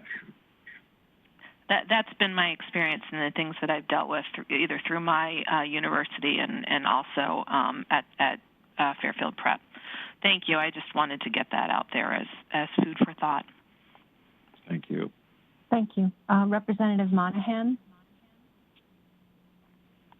Hi, Tom. It's Veronica Monahan, District 1. I'm also a realtor in town, so I have a question for you. I foresee a demand for citizens not wanting to put family members in nursing homes post-pandemic. And I know we have several in town, but, certain people will choose, not to go that route. Could we investigate the possibility and maybe promote the possibility of accessory apartments in town where homeowners could build small apartments or little houses on their property to accommodate current or future needs? I believe this could help differentiate the town, could be especially helpful to larger parcels to help them sell for premium prices. Could this happen? Under what circumstances? And could it potentially be an additional revenue stream, in our town? Mm-hmm. We can certainly look into that. It's multi-departmental because we have to start with the zoning department, but absolutely, we can look into that. Thank you. Any other questions for Mr. Conley? I think not. Thank you so much for coming, Mr. Conley, and hopefully it's early enough for you that you don't have to wait for anybody else, which is nice. So have a good evening. Thank you very much. Thank you very much. Next up is the town clerk. Mrs. Brown, are you there? I'm here. Hi. Would you like to give us a little overview and then we can open it up to questions? Absolutely. Good evening, everyone. I just wanted to reiterate some of the information I had given to the Board of Finance regarding our revenues, that we are tracking very well as of mid-May. I'm hopeful that I will still meet my budget numbers. Conveyance tax may be a little off, but when we first opened after the closure in mid-March, after 3 days, we took in, on that first day, about 10 property transfers, half of which were over $1 million each. People were really happy that we reopened, even with a new form of doing business. Recordings have been very busy. We've just had to kind of change the way we do business, whereas we used to have more people coming in over the counter. We're getting a lot more e-recordings and packages being mailed or, FedEx, UPS to us. So our staff is still extremely busy processing all that. As far as my expenditures, there was a significant cut to my printing, binding, and photography line of $10,000, and that's because we have seen an increase in the electronic recording, and it allows us to save money as far as with processing, where the vendor charge that would be for a couple of the different steps, that's being bypassed because it's coming right through electronically. So I felt confident with that reduction to my budget. Okay, thank you. Are there any questions for the town clerk? Representative Georgiadis. Hi, Betsy. How are you? Hi, Drew. I'm fine. How are you? I'm hanging in there. So I have a couple of questions. I noticed your department didn't get any cuts. Is that correct? There was a $10,000 cut by the Board of Finance. Okay.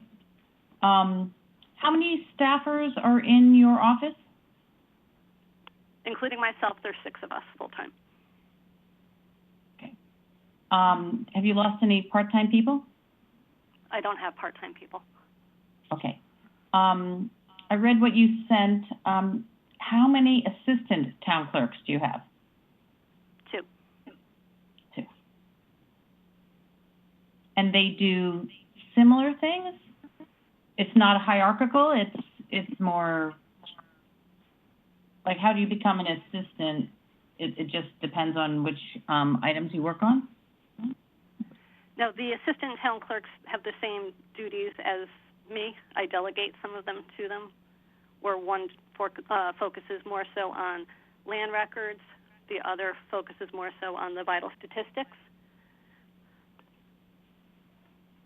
Could you define vital statistics for me? I'm not sure if I understand that. Those are the life events, births, marriages, and deaths. Okay. All the vital records in town are kept in the town clerk's office. I'm the town clerk and registrar of vital statistics. How long have you had the 6 people in your office? I've been in there. It's sort of crowded. So I'm just wondering, with Brenda, her desire to modernize, and with you saying you're doing so many more things online, when was the last time you had a staff cut to your office? I would say prior to 2005. Okay. Do you feel you need... We would hire part-time people, as far as we had like summer help for dog licensing. Okay. And that was all cut years ago. Is that usually just stuffing the envelopes? It's all, we have to enter it all into the database. Like update the rabies certificate, any ownership changes. Yeah, and those envelopes seem like there would be a lot of and then we stuff stuffing and mailing. Yeah. Okay, so 2005. Do you feel your office could be modernized? Because I'm thinking, with the new setup, just like Tom Connolly was talking, trying to work and keep social distancing from people in the office and whatnot, would modernization help streamline your office? Actually, we got out ahead of the curve a few years back when we changed our records management system. That's when we started doing the electronic recording. So we're still processing everything. It's just there's less of the, somebody coming in over the counter. It comes in electronically, but we still have to index it, verify it, return it. We're still printing books. The state hasn't changed any of the requirements as far as having physical land records where the books are all still in the vault. Everything has to be microfilmed, stored off-site, and scanned. And what I've been doing is trying to back scan more so there's more available online, and also having to do the records preservation where a lot of the vital records were never scanned. We just have paper copies, and the state of Connecticut can't vouch that they have everybody's vital records. We learned that after Hurricane Katrina. Sandy. Katrina. Oh, Katrina. Okay. It was Katrina when we found out that the state, because of what happened in Louisiana, when they were taking some of the vital records for them, they realized that they didn't have a lot of the municipalities' records. And they still require it in paper? Yes. So what I did was started back scanning and microfilming so that's, God forbid, we had a flood, being that where town hall is located, at least the vital records going back, I've already done back to 1945, are scanned and microfilmed and stored off-site. Only another 220 years, Betsy. Exactly. I think start with the baby boomers, go forward. So okay, those are all my questions. Thank you very much. Thank you, Drew. Thank you. Anybody else have a question for the town clerk? Okay, I think not. Thank you very much, Betsy. Karen, can I just add one more thing before I go? Sure. We do, with the state primaries, the presidential preference primaries have been delayed twice. So some of the expenses that I would have incurred in the current fiscal year are now being pushed to next year's budget as far as absentee ballots. So we're already projected to have 6,000 absentee ballots, which will have to be processed. So I just wanted to let you know about that. And also, we'll still be doing dog licensing. It won't be in person, but we'll be doing it online and through the mail. And we have close to 4,000 registered dogs in town. Wow. I have a follow-up question for Betsy regarding the absentee ballots. Did Denise Merrill come out and say that every person in the state of Connecticut was going to receive a ballot by mail? Would that eliminate or alleviate part of your absentee ballot something? No, right now we have a working group that's working with Secretary of the State's office, the registrars, and the Town Clerks Association that we're trying to put together a plan for every qualified voter would receive an absentee ballot application for the presidential preference primaries and for the November general election. So they still need the application. The application ballot would have to be mailed back to me, and then we would send out the ballot. So it's still the same thing. It's just eliminating, people coming in to get an absentee ballot. It would just, the applications would automatically go out. So you eliminate the request, but it's still a two-step process. Correct. Okay, thank you. Sure. Thank you. Actually, let's see. Jay has a question. No, Joe, Representative Siebert, did you have a question? Or Representative Wolf? I see a text I don't understand. Any other questions? No, I did not have a question. I apologize. That's okay. Thank you. Thank you very much, Betsy. I appreciate your time. I know you're invaluable. You're an enormous help to me with everything RTM, so thank you for that. Thank you, Karen. Our next presentation will be the Conservation Department, Mr. Carey, and this is item 1230. It's page 71 in the budget book. Mr. Carey?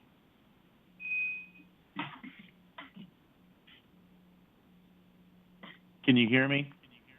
Yes. Yeah. Hi. Good evening.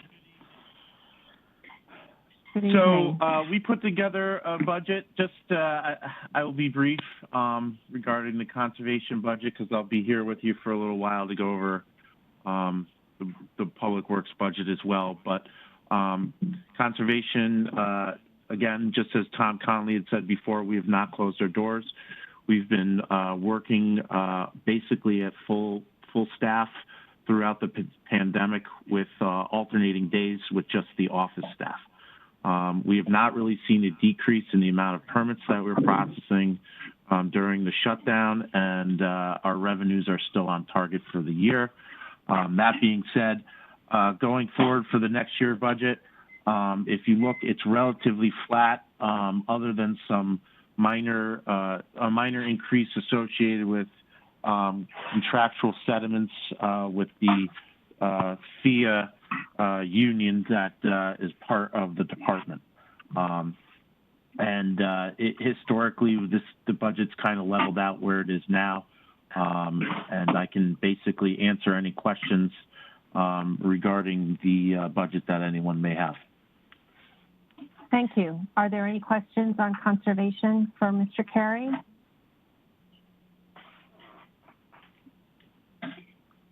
Okay, I don't see anyone asking to speak with him. I have a quick question. Hi. Sure, who's that? I'm sorry. Hi, Janine Alianello, RTM 10. Hi, Brian. How are you? Hello. Good. How are you? Good. Quick question. I know your department, conservation, doesn't really get much money often, but we've come to realize in this COVID world that no one really likes dense kind of living spaces. And is there any opportunities that you can seek out some grants to secure more open spaces in the town of Fairfield, since we're constantly being faced with overdevelopment by laws, but we've come to realize we all don't really want to live close together. Can you apply for some grants and look for some pieces of parcels and try to get somehow, even though you don't have a budget, figure out a way to secure more land on the behalf of Fairfielders? So actually, going back, dating to my tenure, starting in 2015, we've added about 15 acres of open space to the town's library, or a library of open space. We have about 1,200 acres. The town does have an H. Smith Richardson Trust Fund that we use to basically secure open space grants from the state of Connecticut.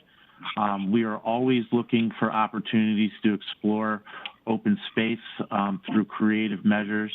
And the land acquisition, which I sit on the board as a staff contributor to that, is constantly looking for opportunities to acquire open space. The last piece of open space we acquired was about a year ago on Oldfield Road, 725 Oldfield Road, or I forgot the address, 725, that's the town hall. 760 Oldfield Road, we purchased almost 4 acres of land adjacent to the marsh, and that was, we're still waiting in reimbursement from the state to close out the open space grant with that. But the Connecticut DEP normally has an annual grant, land acquisition grant, where we are always looking for opportunities to increase our open space. Okay, great. Thank you so much. I appreciate it. Representative Vergara. Hi, Brian. Thanks so much for speaking to us. Yep. I think you're doing a great job of doing both DPW and conservation. Do you feel comfortable doing both? Do you feel like you can handle that? Yes. Okay, and is that a possibility for the town? Has anybody spoken to you about just maybe getting paid more and taking on these positions and eliminating one of those as a position going forward? That's up for the administration. So I don't really want to comment on my current employment status with the town. Whatever Brenda feels is best for her administration. I work for the administration, and I'm willing to do whatever I can to help them out. Okay, well, I think you're doing a great job for the town. I would just say that this is a personnel issue, and I don't think it's appropriate to be discussing it in a public meeting. Okay, well, thank you, Brian, for doing a great job. Thank you. Thank you. Any other questions on conservation?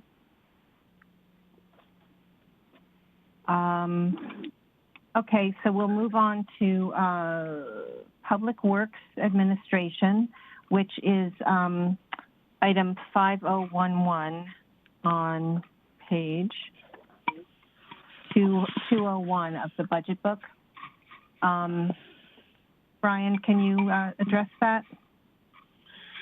Yeah, so Public Works Administration is actually the office in Town Hall. It has the salaries of the administrative part of the Public Works operation, including the Public Works Director, the Assistant Director of Public Works, the Director, the Superintendent of Public Works, and then the office staff who manages that.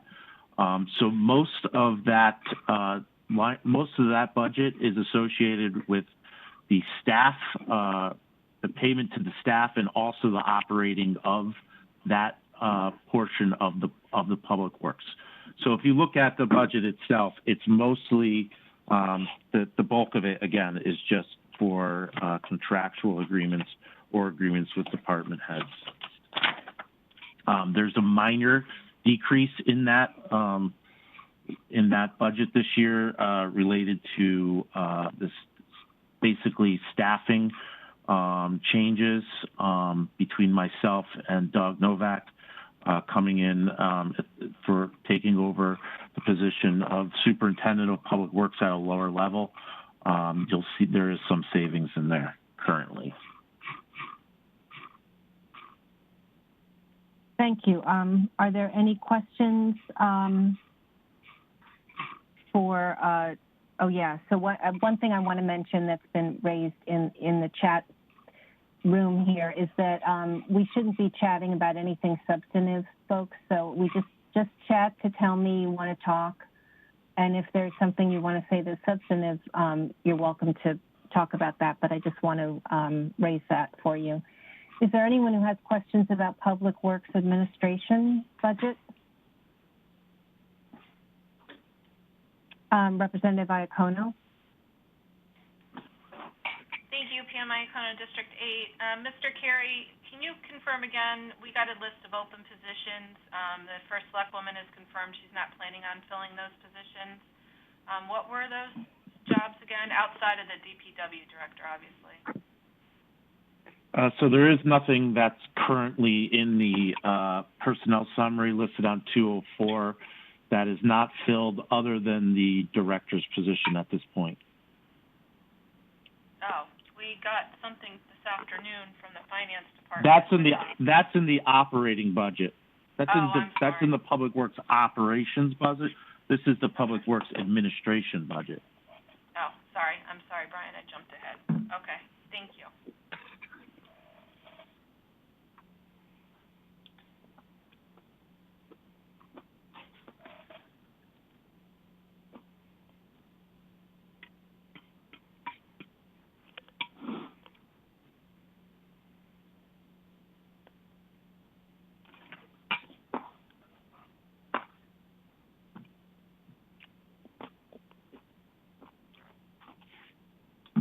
I don't know if anyone has any additional questions for me on the administration budget.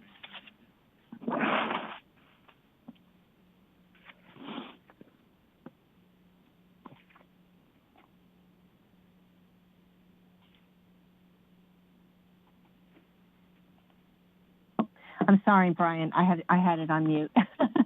No problem. I don't.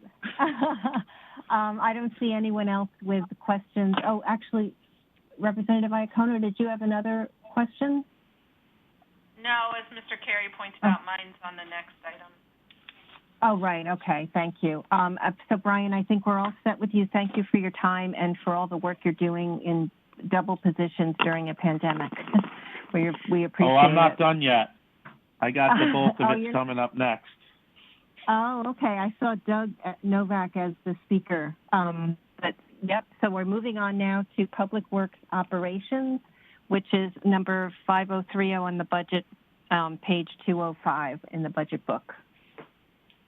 Doug Novak is also on the line, but I was going to run through the numbers. I put the budget together prior to Doug thankfully joining us in December.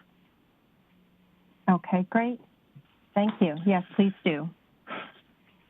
So as the first select woman had said before, this budget that we put together looks a little bit different. What's in front of you now than what, since the Board of Finance did reduce the budget for paving. We've tried our best to contain the costs in the budget to put together basically we're looking to keep the line at a zero or a little bit less, but we ended up working diligently, and we're actually seeing a reduction of, I think the end product was 12%. I think you got the handout that describes each of the breakdowns of each of the budget items. But we're trying our best to basically keep the line on spending and keep the services as high as possible. I can really take any questions regarding what's been presented, understanding that the bulk of the budget is obviously always the paving line item. Thank you. Are there questions on Public Works Operations?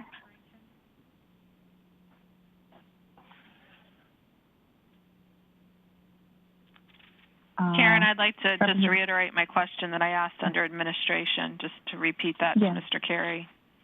Please do. Thanks. So Pam, there's three open spots that are due to retirements and layoffs, and those are I'm just reading. So there's one labor position, one maintenance repairman position, and one foreman position that we're seeking to replace. And all of those are due to either layoffs, or not layoffs, I'm sorry, either retirements, or we actually had one person in Public Works leave for another opportunity. Okay. And the first select woman let us know tonight that she plans on freezing those positions in light of everything that's going on with the economics around town. It's correct to say that the DPW union contract has a no layoff clause. Is that correct? That's correct. And so that the only way to reduce headcount through DPW operations is through attrition. Is that correct also? That is correct, but I'd rather have, I don't know if Jim Hasselkamp is on the call, to have him direct him to any conversations regarding the contract. But that is my understanding, yes. All right, thank you. Those are the questions that I have. Thank you very much, Brian. Representative Georgiadis. Hi, I know this is a budget meeting. Will there be a discussion of the issue with the compactor? Is that a budget concern, or is that solid waste and recycling?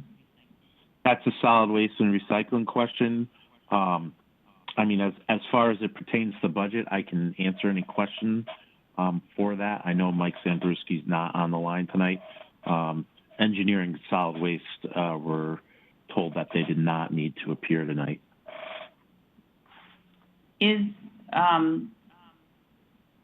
Will this situation be remedied, the situation with the incorrect purchase or the?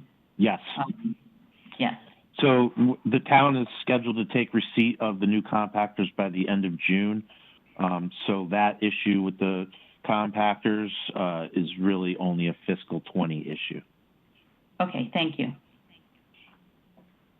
Thank you.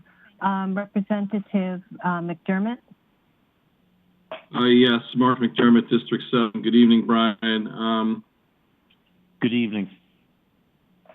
I know that the Board of Finance cut the fleet maintenance line of $300,000. And I know we have a parking lot full of used cars up behind Town Hall. Do we have any idea of how many miles those cars are driven each year? Do we keep track of that? Yes, our mechanics do keep record of that. It's in the thousands. It's not in the tens of thousands. Some don't move at all. Some are driven. I would say the building inspectors are putting thousands and thousands of miles on them. The cars in my department, they're probably putting a couple thousand. Some don't move at all. Okay, so if you were to throw out a number, are they driven more than 50,000 miles a year? No. Okay. So I know this was cut, and I'd like to go on record that I would never be in favor of getting any fleet of cars. I think we should be moving to personal use of cars and getting the mileage kick back of whatever it is, the federal government 50-something cents a mile. If that's the case, and we should get out of the fleet or used car business. Maybe we could have one or two around, but I don't think we need to have all of these cars. Noted. Thank you. Thank you. Representative Wolk?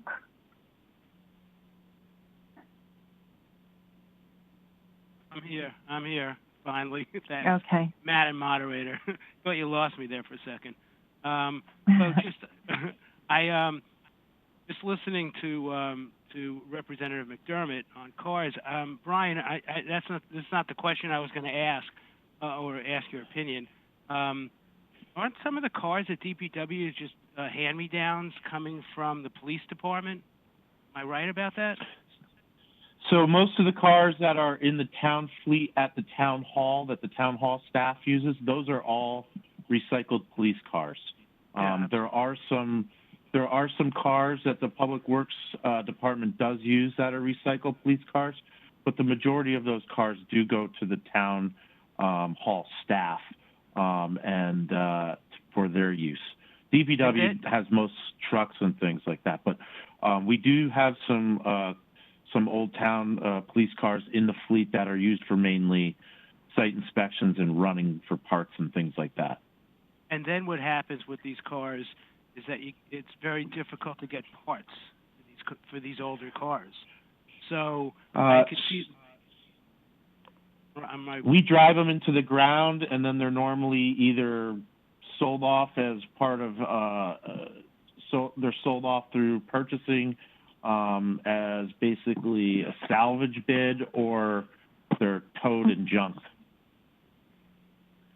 So now going back to what I was going to ask you first, before I ask you, I just want to thank you for everything that you are doing. Really appreciate it, especially in this trying time. Anyway, how do you feel about bonding paving? That's my question. I mean, are you okay with bonding, or would you rather have seen it come? I mean, $1 million that First Selectwoman Kupchak was talking about that's going to be bonded, I believe. That's fine. I mean, usually doesn't it come out of the operating budget? So my opinion is that that's really a decision for the administration, but I've worked in towns where all they've done is bonded the paving. So I've seen it done both ways. But I really do think that that is, a fundamental decision that the administration needs to decide how they want to handle. I'm basically left to, Doug and I in Public Works, we're left to do the work. And if there's no money, we can't do the work that's required. If they want to bond it, I understand that. If they want to put it in the operating budget, I understand that as well. There's a tendency once we do put it in the operating budget, because it is such a large line item, that it is cut. It has been cut successively year after year. It's not something, once you cut the money out of the budget, where it's like the pension fund, where you can kind of short it 1 year and hopefully it makes up in returns.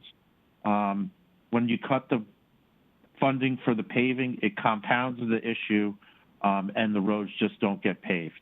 So I will say, the previous Public Works Administration and operations side of things did the best they could with the money that they were getting.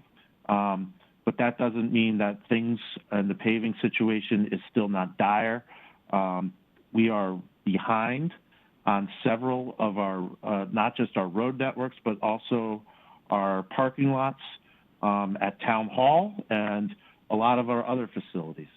So I do think it makes sense, while things are relatively cheap as far as a material standpoint, to look at a way to get a lot of this paving done within the next year or so. Okay, thank you very much. Take care of yourself, too. Thank you. Representative Iacono? It's hard to pay attention and find the mute button. Thank you, Pam Iacono, District 8. These things disappear on you. I wanted to speak to the fleet management program that was put forth and just echo Representative McDermott's thoughts there, that I too think that it's just, I would prefer that we look into researching employees using their own cars and putting in for the mileage. I would like to see a cost analysis done on that to see if it makes more sense to just simply pay the employees the dollar amount per the IRS guidelines to drive their own car and to do the job. I know that's not tradition in government, but I think that we need to start to look at this a different way. And I'd like to see an analysis done on that before we go out and purchase a fleet of cars. Additionally, I believe, Mr. Carey, I just heard you say that some of those cars have no additional mileage on them because no one's driving them. Is that did I hear you correctly? No, I said that some of those cars have very low mileage on an annual basis. I mean, we can provide that type of information. They are routinely, the oil's changed and the mileage is kept, not only at the garage, but also in the finance department, that equipment list is kept. So, not all of them move as much as others. Gotcha. So my ask would be that that's all examined and that that we don't wait to start to pare this fleet down. They are taking up parking spaces at Town Hall. And if we have cars that we can sell even for junk, we ought to just start doing that and start to phase them out now. I know that there was a big plan to sell these all together and put that towards a new fleet, but I'd like to see us start to pare this whole thing down, quite frankly, immediately. If we can lower our expenses on them, stop paying for oil changes, stop paying for maintenance, cut them down to the number of vehicles that we really need to use, consistently, I think that's a step in the right direction. And again, I would just ask for an analysis on if it makes sense to, for those people that don't have a contracted use of a car, that we move to a system where we're following IRS guidelines. And I think it's just time to come into that age. So thank you. Oh, I did want to talk, too, a little bit about the whole paving issue and whether or not we should bond. And I've repeatedly, for anybody who's served with me in town government over the past 11 years, I am not a fan of bonding paving. It's just hasn't paid off for this town. I understand that borrowing is cheap right now, but we made a commitment to put this into our operating budget, and I think that that's where that should be. However, I am understanding that we needed to pull all the levers in order to get this budget to where it is, and I am supportive of the Board of Finance's decision to bond $1 million for the paving this year, but it's not something that I want us to make a habit of. I do think that this should be a pay-as-you-go program, and subsequently, I don't think we should be cutting paving when, the numbers are requested. And we have a new leadership, a new team heading up our paving program, and I think with that, a different team in place than the one that was there before, we should see what we get with our dollars. Because I'm not entirely sure that we were getting what we were supposed to with our dollars under the previous management for that paving program. And I will just leave all of that out there for the record. Thank you very much. Thank you. Representative Vergara? Yes, thank you. Jill Vergara for District 7. I don't know if it's appropriate for me to say word in this format, but I just wanted to say I fully agree with everything that Representative Iacono just said. And I also agree with Representative McDermott that I would really like to look into getting rid of this fleet, having the employees use their own cars and get reimbursed. And I also agree with Representative Iacono, what she said about generally not being a fan of bonding paving, but I understand the need to use all different tools available to us at this very difficult time, and I'm comfortable with what the Board of Finance did with paving. Thank you. Thank you. Representative McDermott?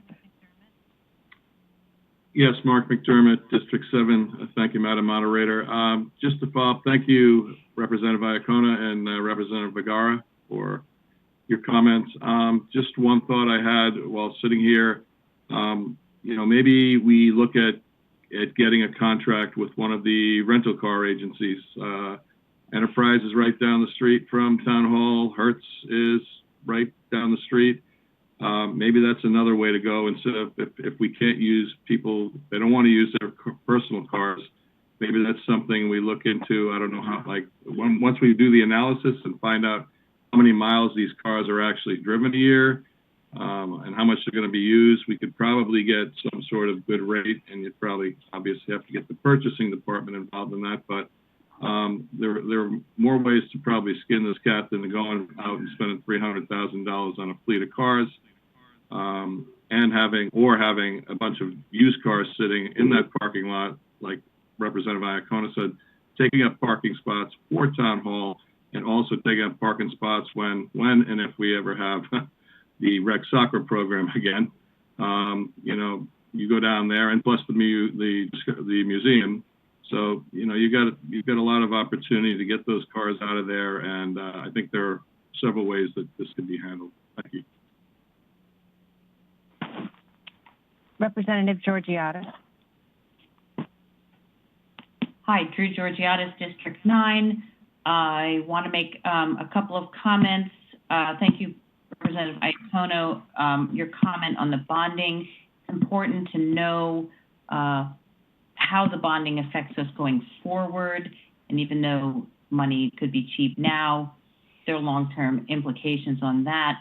I also want to make a comment. I support the lack of fleet, and COVID-19 is the absolute perfect opportunity to move to a personal car, because if you have a fleet, then you have to clean those cars. Also, the one story I read was about a person who worked at Enterprise and died of COVID-19. So she was always in those cars with different people. So going forward, it could be a safety issue, liability issue, and obviously with a newer car, you get better mileage, less maintenance, and probably people's personal cars are newer than an old police car, et cetera. Again, efficiencies, modernization, all of the things that the first select woman speaks about. So thank you. Thank you. Representative Altobelli. Hi, thank you, Elizabeth Altobelli from District 10. Can everyone hear me? Yes. Okay. Okay, just wanted to make sure I unmuted correctly. So I just wanted to note for the record, and maybe in future, and I know this year obviously might not be the best time for it, but in the future there are so many grants and there are so many companies that are looking to capitalize and barter systems with an electric powered cars, fueled by solar. And I just think all together for our town and where we're going, there's so many benefits to that. So maybe that's something we could ultimately look into. I know that could be like an economic, development side to try to barter some different companies to work with us. And there's just a lot of, thinking outside the box there. I've been in that industry for quite a while. So I just wanted to see if there was any thought process on that, or if anyone was doing anything along those lines. Not to spend more, but to actually look to work on, getting some grants. And like we were talking about with this whole new economic system that we're trying to implement for high efficiency in Fairfield. So this is Brian Carey, Conservation Intern Public Works Director. So the Sustainability Task Force is charged with looking at that. I can talk with Ed Bowman. I do think that is something that they have looked at in the past. I don't know what the outcome of that is. I do know that the fleet maintenance program with hybrid and all electric vehicles is expensive for the town to maintain because it is not something that we routinely work on. But if you send me an email, I can definitely get you an answer on the background of that, because I do know that is something that the town has looked at in the past.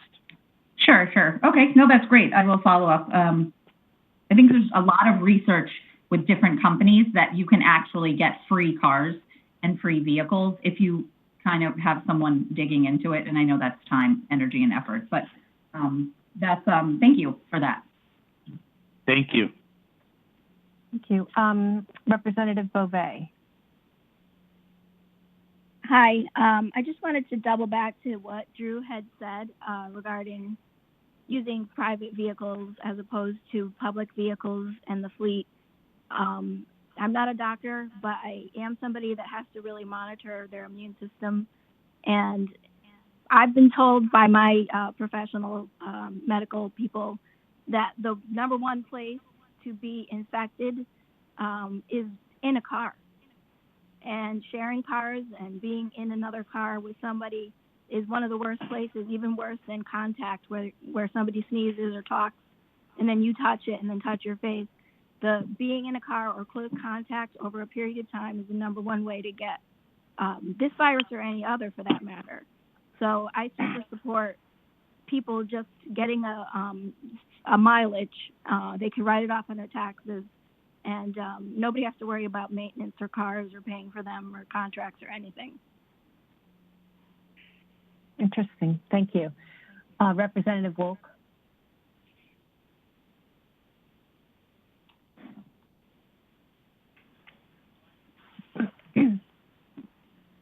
Jay, I think you're on mute or something.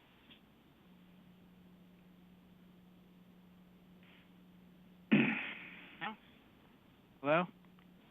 Now we hear you. Yeah. Oh, thank you. Just to let everybody know, and first I just want to say that Representative Iacono, I totally agree with you that we should pay as we go with paving. The bond for a long-term bonding, and then these roads don't last forever, so we're paying forever on roads that we have to redo again. So anyway, I agree with that. But anyway, I don't know if everybody heard. There's a I heard that there's a $3 trillion stimulus package that's coming down to all our towns to help us with infrastructure. I'm not quite sure when it's going to hit all of us, but it is coming.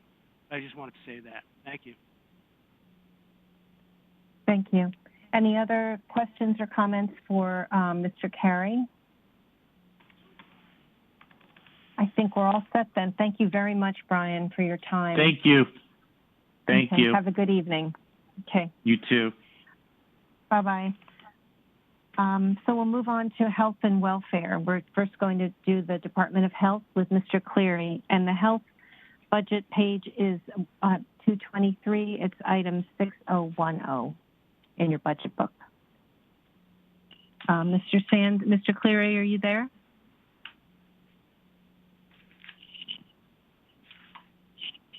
I know I saw him.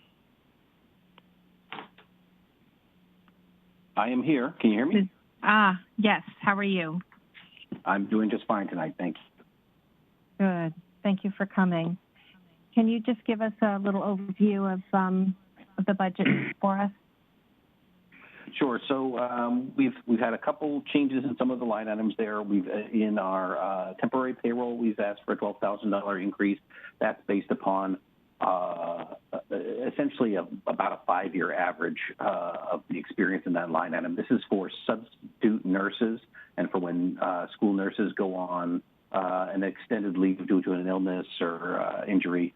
And so that line item has been running high. It had originally been, a number of years ago, around $65,000. We had reduced it based on experience, and right now we're on a trend that's going upward. And so right now we had it was $40,000 for several years. It's 51 last year, and we're bringing it up to 63 this year, trying to get in line with recent expenses, the experience of that line. The fuel came down about $1,300. Maintenance and repair of equipment came up a little bit for some of the calibration and things like we have to do for some of the medical equipment. Increases there. We reduced postage by $500 based upon experience, and we had requested $600 in travel and meetings, and that was based upon a 3-year average. That was reduced by the Board of Finance back to its FY20 level. The significant increase that we have requested is a new school nursing position for Stratfield Elementary School. This is based upon a significant increase in visits being experienced by that nursing office. One of the contributing factors to that is that EOS, the ECC, they've created another ECC program at Stratfield School. We've been holding off on any kind of request for the past 3 years at this site.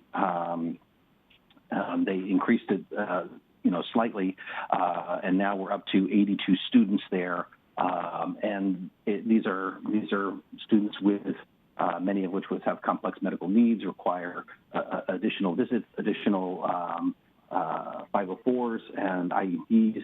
And in addition, there's a group of the students are what's called a complex learning cohort, CLC program, which is students that have a variety of different unique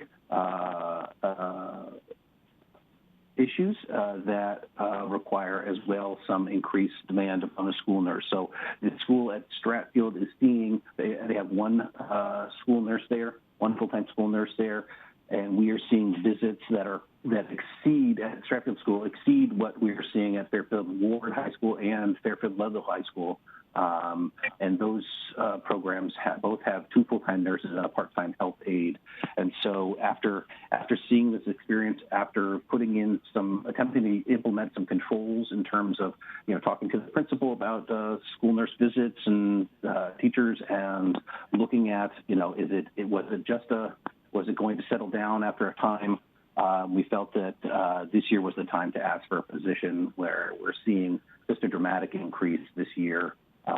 And we were advised by the special ed coordinator that there is an expectation that program will continue to increase in size at Stratfield School. And so we thought we're really getting at the point where, from a safety perspective, we just need to increase the staffing there at that location. And so that was approved by the First Selectwoman, the Board of Selectmen, and then the Board of Finance also approved that position. And so I'll leave it at there and be open for questions. So I'll address one issue in terms of Representative Vergara expressed some concern regarding wishing to see the purchase of PPE request. I have not included that in the budget because I expected and we were advised that there would be some coronavirus and emergency funding coming down, and the state has made $40,000 available to the health department. So we'll be utilizing that funding to backfill the PPE that we had purchased with our preparedness grants over the years, which we distributed to all the nursing homes and a variety of different other entities, police and fire and nursing homes and medical offices and visiting nurses all received PPE from us, tens of thousands of units that we distributed. And we've cleaned that out, and we're working with state supply stuff right now. But we are planning to purchase PPE. We're kind of waiting till the prices come down a little bit and supply improves, but we're trying to have that ordered through grant funds by the fall, when we expect at some point to experience a second wave. In addition, that grant is also covering some of the overtime costs that we've had so far related to COVID-19 in terms of staff working on the weekends and responding to a variety of issues and complaints about various issues. So I'll leave it at that. Thank you. So this is Karen Wackerman. Before I pass it on to anyone else who has comments, I just wanted to thank you so much for everything you and your department are doing during this pandemic. It's been terrific.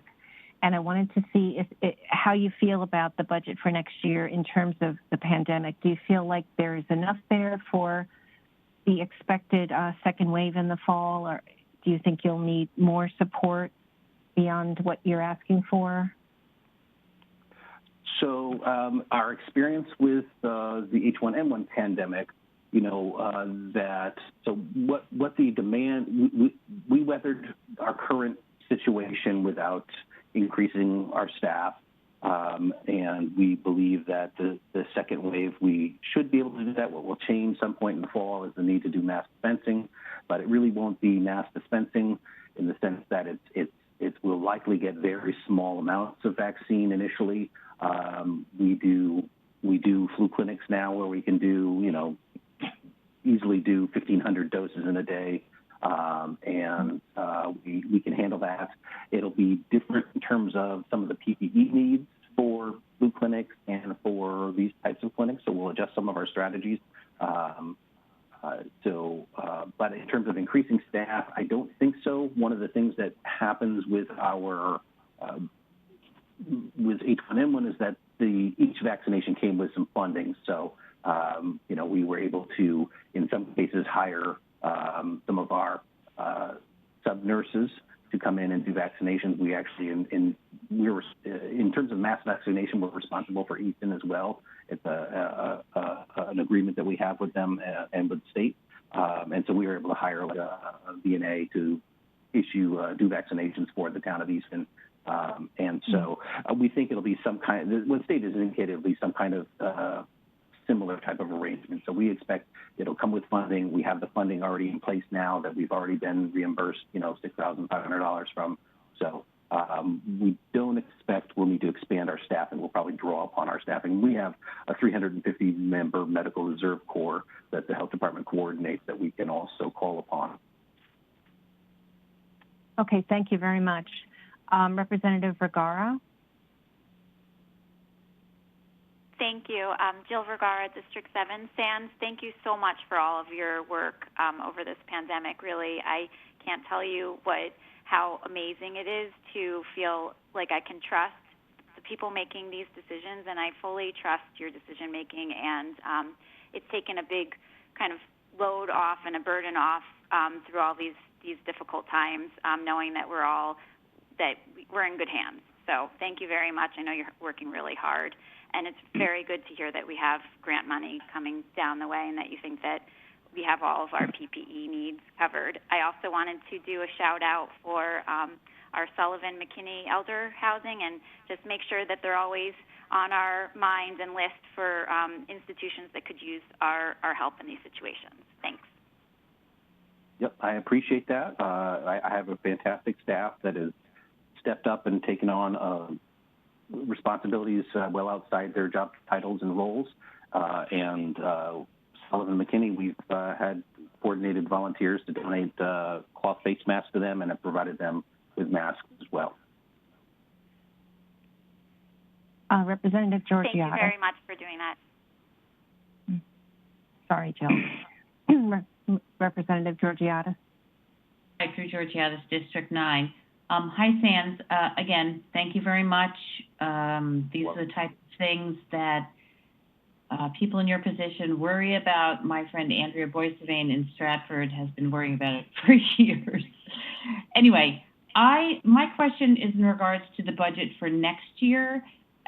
When it comes to reopening the economy and additional permitting or just, I don't know, new kind of Department of Health responsibilities, such as outdoor seating, right? So if there needs to be more outdoor seating, if it's off of municipal property, if it's on a parking lot or on a different kind of thing, will you have enough staff? Will you be able to adapt to these new needs in order to provide the social distancing and to help our small businesses, our restaurants, open up and somehow function with all of the new rules, regulations, and just making people comfortable enough so that they can revitalize our restaurant business?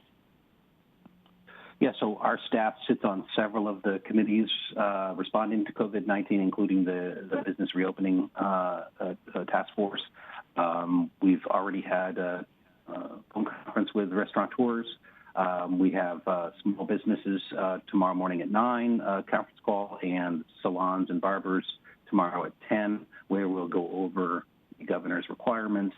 We've already put in place, not the health department, but the reopening group with zoning and building and fire marshal's office on how to fast track all the patio and tent requests that are coming in. So everybody's waived fees. Everybody's trying to get them open and functioning and earning some money as soon as we can. And in terms of the demands upon the department in terms of inspections, it really won't change much for us. I mean, there'll be some additional complaints that we foresee getting about outdoor patios, and some of those will be health related, some of those will be zoning related, but we'll rise to the challenge on that. I don't think it'll be a significant impact. Okay, because I had heard that the process was being fast-tracked, but I wanted to make sure that you had the budget. I know you get grants, but they're usually tied to specific use, and I wanted to make sure that you had the money in fiscal 21 to make sure that you can support these really important businesses here in Fairfield. So thank you. I'm glad you think you do. Thank you. Thank you. Thank you. Anybody else have a question for Mr. Cleary? I think not. So thank you so much, Mr. Cleary, for everything you're doing and for your time tonight. We appreciate it very much. Moderator. Thank you.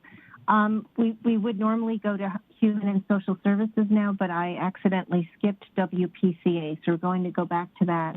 WPCA is item 130, and it's page 291 in the budget book. Mr. Norton, are you on the call? I am. Can you hear me?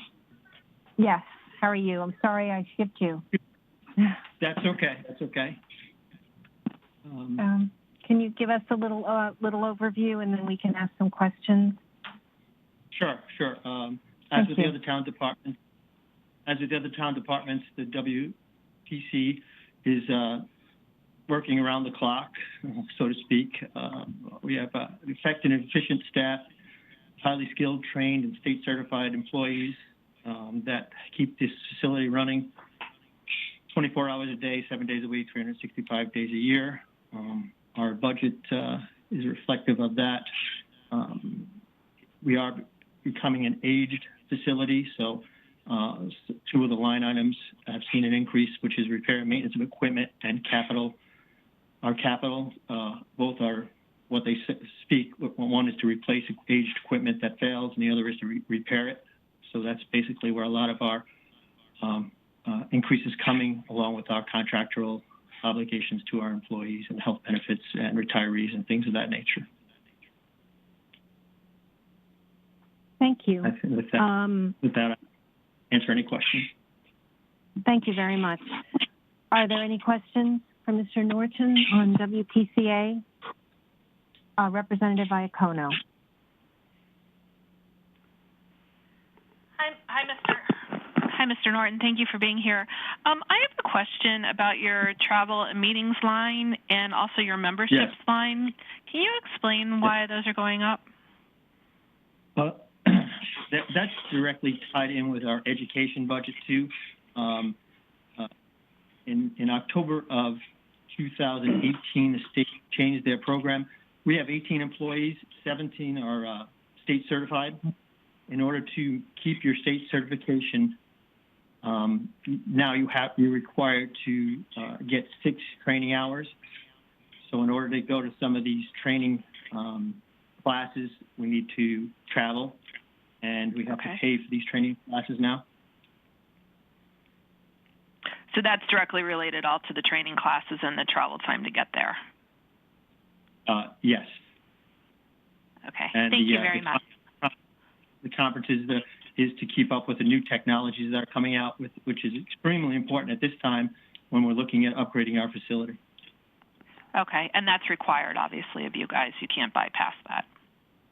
No, not without risking losing our certification. Yep, that makes sense. Thank you very much. Representative Georgiadis, did you have a question? I did. Thank you very much. You mentioned that it's an aging facility. How long does this kind of facility last, and where are we in that process? If it's a 20-year lifespan, or are we at 15, or are we at 10?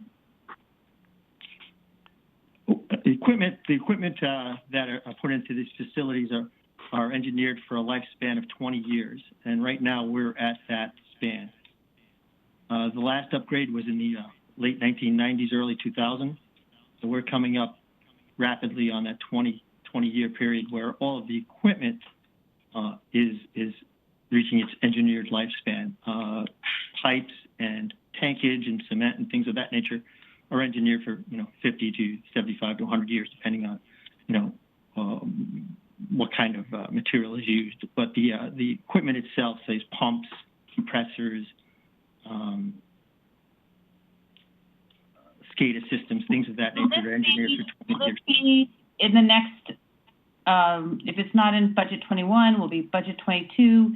What kind of money are we talking about? Do I even need to ask these questions now? I don't want a lot of repair and maintenance to fall on the town if we've run into that a lot on like aging facilities and I think generally the town's trying to avoid putting good after bad. No, that's a great question. What we're doing now is targeting systems that are looking at failing, almost having catastrophic failures, such as the collection system in our primary tanks, which is in the capital budget for this year. It's a $170,000 line item. We can't wait for that. What we're looking at, this facility has already had its facility plan done, so that we're looking at, that gives us a plan for the next 20 years of replacing the equipment that would bring us out for the next 20 years. Then we'd have to, that facility plan gets taken, put into design, and then build a new facility. And I think everybody knows that that's one of the big capital projects that's going to come down the line for the town, is the replacement of a lot of the equipment and processes and upgrades at the treatment plant to new technologies. So these systems that we're replacing are not going to be replaced again with this facility plan or this new design or new treatment facilities. These are facilities that we're going to that have to be replaced now, but will will not be replaced again for the next 20 years. So back to a comment that the first selectwoman had made regarding how cheap, quote unquote, money is these days. Can this stuff be moved forward, or do you have a 5-year plan, or? This is a process that's in place right now, trying to move forward, probably within the next 2 to 3 years of going into a design phase and then into a construction phase. There'll be state grants and monies available through the state. I know bonding money is very cheap now, but normally under these processes we use a state resolving fund, and that's at a 2% over 20 years with a 20% grant. So that's the kind of funding that's usually used within these large capital expenditures at water pollution control facilities. Okay, thank you.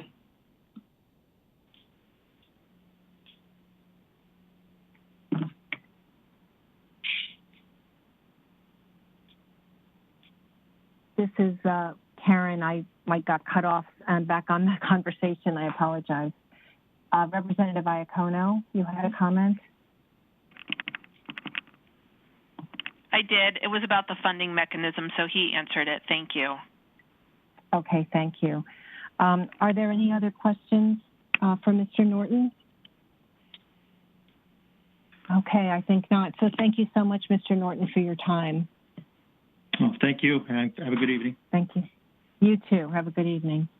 So we'll move now to Human and Social Services with Ms. DeMarco. That's budget item 6050, and it is on page, hang on a second,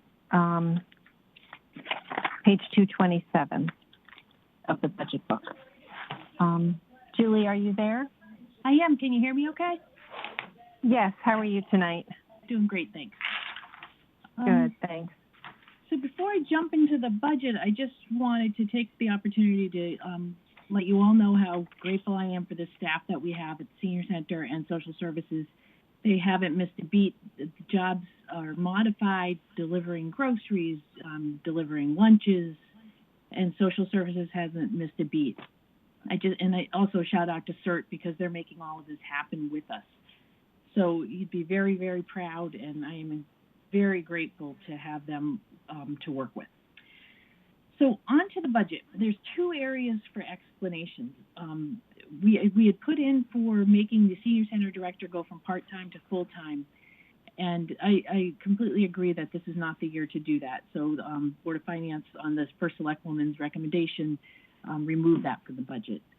But in our fees and professional services, you'll notice that there's a $9,000 increase in that, and that represents an increase to the cost of the exercise instructors. We provide 11 classes when we're open to seniors, and these are contractors, and it's an increase in their pay rate, and they are traditionally paid very, very low, and we will lose them if we don't pay them. The other one is for my salary line for the Senior Center Director line, I mean, not Senior Center Director, Human Services Director, sorry, brings my salary in line with other department heads in the area, like similar towns, to where that position generally is. And I'm sure Mrs. Gardner can speak to how that number was brought up, but those are the 2 big changes. We're not doing very much in advertising or postage because we do a lot more by email. So not much else going on in our budget. Okay, thank you. And thank you so much for what you and your department have been doing during this pandemic. It's been invaluable. It's our pleasure. Does anyone have any questions or comments for Ms. DeMarco? I don't see any.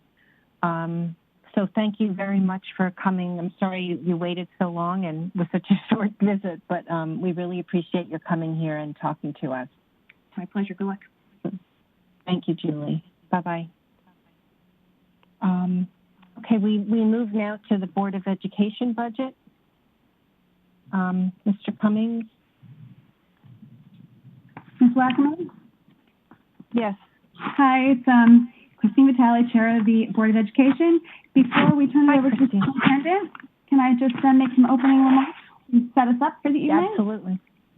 I want to thank you, first of all, for having us here tonight to present the education budget to the RTM. I would also like to thank the First Selectwoman for her leadership during this yet another crisis and this unprecedented time. While life has changed since the Board of Education approved its budget at the end of January, our commitment and responsibility to Fairfield's children has not wavered. A pandemic has not stopped the work of our school district. It has only presented new challenges. I commend our superintendent and our educators who have truly risen to the occasion and continue to teach and remotely provide supports to our families. As a quick recap, the Board of Education approved a recommended budget of $188,758,852 at the end of January. This represents a 3.9% increase over the prior year's budget. At the beginning of March, the budget was reduced by $1.4 million by the Board of Selectmen. $800 of that reduction will hopefully be covered by a savings in health insurance. On Monday, as you know, the Board of Finance further reduced our budget by $2.3 million. $325,000 will be covered by a savings realized in the pension account, and we anticipate that another $468,000 will be realized in a savings in transportation. That's a savings from this fiscal year that will be credited against next year's budget. In addition, we also presented a list of projected year-end balances, which is a surplus of roughly $3.3 million. Staff has also identified additional unanticipated expenses due to the COVID-19 crisis, and right now that number is right around $1.8 million. The Board of Ed and the Board of Finance are in the midst of developing an MOU that will enable the Board of Education to retain those surplus funds to cover the unanticipated COVID-related expenses, as well as to provide a buffer to the cuts that have already been made to the education budget from the other town bodies. I want to thank the superintendent and the executive directors for joining me here tonight and for all of their work over throughout the year, and especially over this last month, 2 months.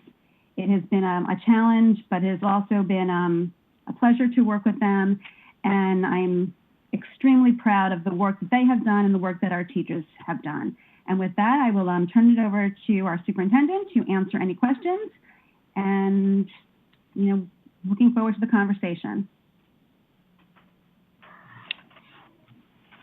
Thank you, Ms. Vitale. Mike Cummings, Superintendent. I'm joined tonight by our Executive Directors, Rob Mancusi in Special Ed, Colleen Deasy in HR and Legal Services, Doreen Munsell in Finance, and Angeles Papageorge in Operations. And I think it's, given the hour and given the interest in where we are along in the budget process, it would probably be best if we jump right into the questions you might have about our budget. That sounds like a good idea. Does anyone have questions for Mr. Cummings or anyone else who's here with the Board of Education? I would like to thank you all for everything you've been doing. I don't have children in the school district, but I've heard that it's been amazing how you've jumped to this and how the teachers are performing virtually, and I just want to thank you on behalf of the whole town. Thank you. All credit to our instructional staff. All credit to our instructional staff. It's quite a challenge, and they've really risen to it. It's great. They have. Absolutely. Good. Mr. Representative Wolk. Hi. Hi, Jay. Yeah, here we are. Superintendent Cummings, thank you for everything that you've been doing. I do have a daughter in high school at Fairfield Ward, and so I feel for all the students. I definitely feel for the seniors this year. It's sad. My question to you is, this budget cut, Board of Ed, in asking you what would that mean schools by not having this money? Would it impact? Would it impact capital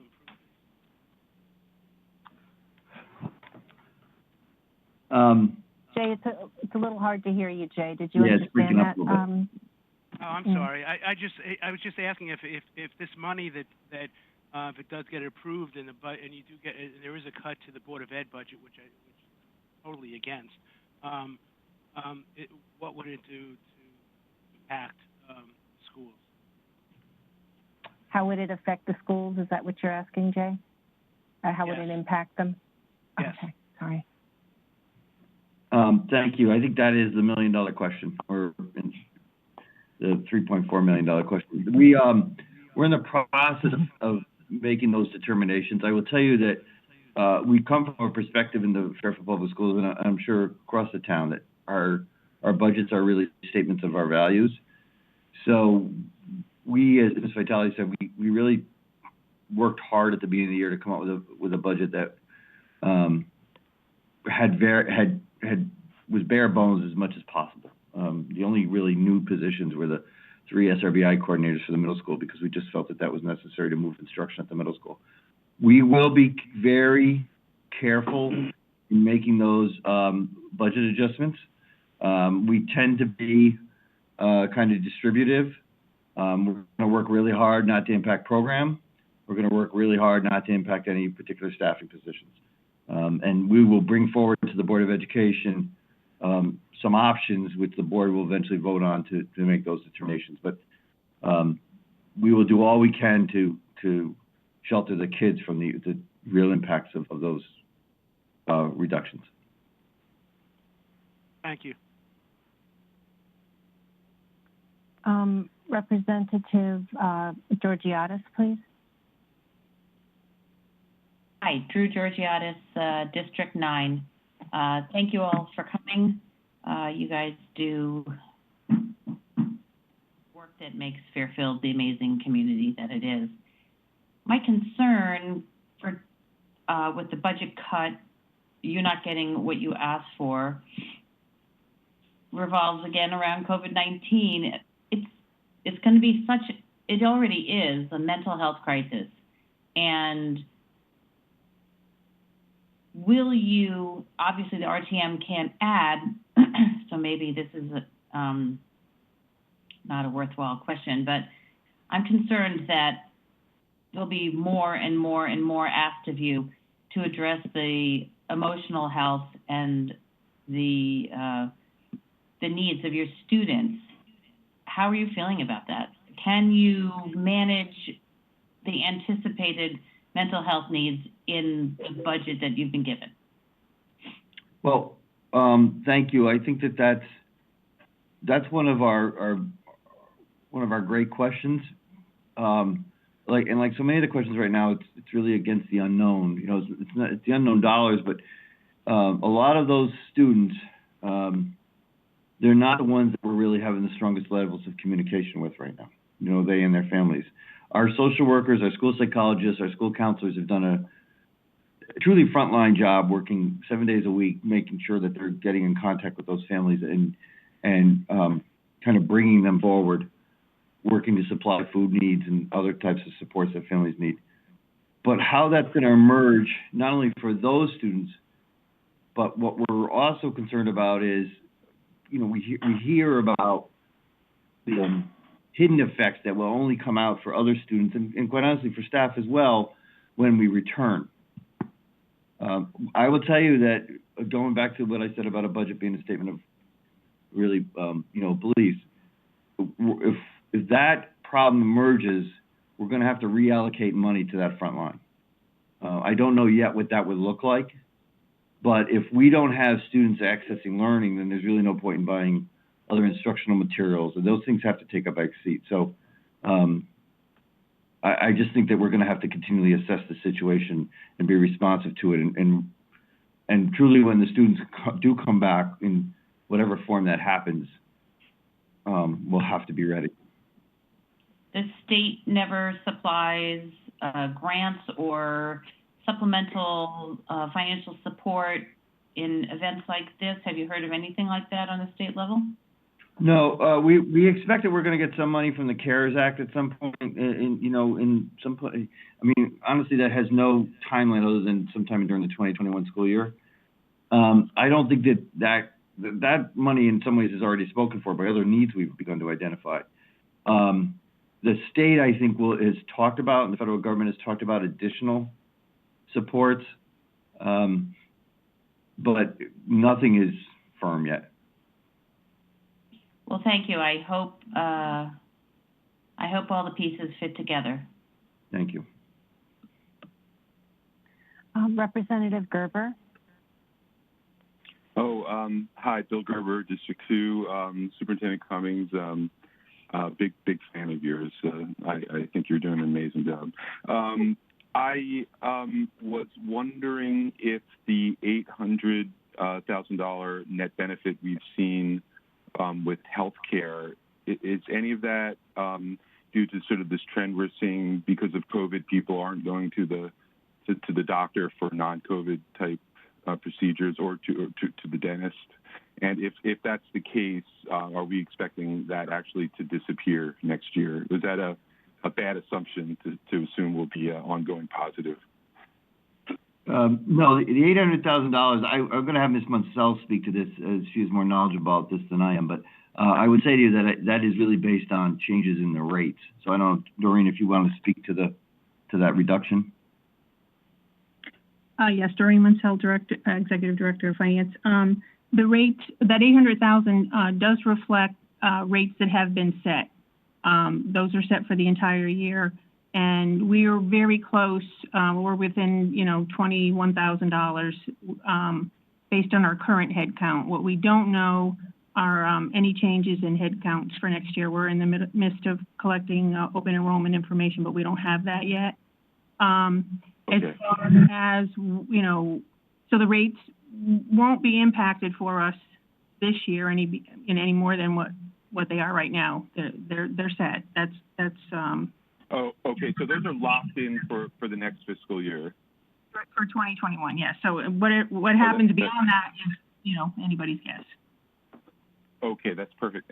And the next question I have is whether or not, Superintendent Cummings, whether or not you're seeing the state sort of coalescing, or you see like over the course of the summer, the state may coalesce around ways of reopening schools. Right now, it just seems like each school district they're kind of leaving it up to the school districts to figure it out. You're going to go every other day. You're going to go half. All these open questions that we have. By September or the end of August, do you foresee sort of a standardized approach at that point? I do. I will tell you that each of the regional education centers, and ours, Fairfield County is served by Cooperative Education Services based in Trumbull. The governor and the commissioner of education have asked that each of those regional education centers put together a planning committee, and that those planning committees essentially have a state oversight committee. Based on information I learned today, there is an understanding that solutions really cannot be limited to town borders. Given just the fact that and I'm going to pick a scenario, and this is by no means what will necessarily happen, but it's one of the discussion points. If we were to think about a situation where students were to go every other day in order to maintain social distancing once school resumes, while quite a number of our teachers live in town, quite a number of our teachers don't. So from a child care perspective, not only for educators but anybody else, you'd have to really be careful that towns were syncing up their plans in order to make sure that students or children had adequate child care on the off day that they weren't in school. The more you think about this, the more your head will hurt. It's a complicated process, and it has continuing ramifications as we think about it. So I do think that the state is thinking about perhaps more of a regional approach to solving these issues. Is it possible if you come like that by September you may be forced into a situation where you have a plan, but people that are uncomfortable, sending their kids to school may have a separate track, or if their kids are immunocompromised or whatever, you may have to actually have a separate track for those children? And is that accounted for in the budget? It's very possible that could happen. It's very possible that we could have staff members who have, pre-existing conditions that are going to make them have to work from home, continue to work from home. So we haven't accounted for that in the budget. It's going to be one of those things that we're going to have to essentially play out. I hate to be so indistinct in my response to you. I apologize, but I think it's one of those things we're going to have to measure as we go forward. And is there any indication at the federal or state level that once determined how you're going to go about this, if it's according to an accepted plan, that towns will have liability coverage, like the way that the federal government was sort of discussing COVID treatment? Hospitals would, doctors would have liability coverage. Are we going to be potentially subject to, are all towns going to be potentially subject to, sort of litigation and this kind of stuff? Or do you have any insight into that? I think it will be. There's been I've heard discussion about that, but I've only heard discussion about that from people wondering if that will happen. I've heard no discussion, at least in what I've been reading and listening to, that there's been a corresponding response from any government that they're considering it. Okay, thank you. And finally, Walter Fitzgerald, what's the status of that? We took a tour of the site, but I'm not up to speed on where we are with that campus. Right, we are working through, and we have a preliminary extension of the lease for next year with the Archdiocese, and that right now I believe is being reviewed by the town's attorney. Okay, thank you. Thank you very You're much. welcome. Representative Garskoff. Thank you, Madam Moderator. Thank you, Superintendent Cummings and your whole team for all you're doing. I have a child in your system and another child in the university and a lot of friends who have children in both situations, and I have to say your schools have done a better job than the universities have by a long shot of going virtual on a dime, and it's been very impressive. So thank you. Wonderful to hear. Thank you. I know that there are a ton of unknowns and more unknowns than knowns at this point, but I'm hoping you could help me just kind of track the changes that were made to your budget by the Board of Finance. There's changes to health insurance costs, the ADEC, the non-lapsing account, and I guess what I am unclear on, and forgive me if this is my fault, but what is the net here? I mean, if we setting aside the unknowns and just thinking about the budget that you proposed and all the changes that were made and the way those are accounted for through non-lapsing account and other changes to health costs and ADEC contributions, what is the bottom line here? What are we looking at as far as the cut to your budget after all those things are accounted for? Our most recent information is that we have a net reduction of $600,000. Okay. Thank you very much. And I know that there's all kinds of unknown costs that may build up, but in terms of what your original proposal was before COVID, that's where we're at now. That's correct. Okay. Thank you very much. You're welcome. Representative Beauvais. Hi, I just wanted to say that I really appreciate the superintendent and all the teachers and educators that have been stepping up to the plate with this COVID response and how kids are going to get their education, via the computer right now. It's kind of amazing how quickly that transition has happened. So I appreciate that. Thank you. My concern is an enormous concern. I can't be overstating that. There's nothing really in the budget for any COVID-19 related responses. As far as extra custodial staff, cleaning that will need to be done when school is back in session. School is slated to go back potentially right when the second wave is going to hit. So my concern is, where is that money going to come from? when we need to basically wash everything down several times a week?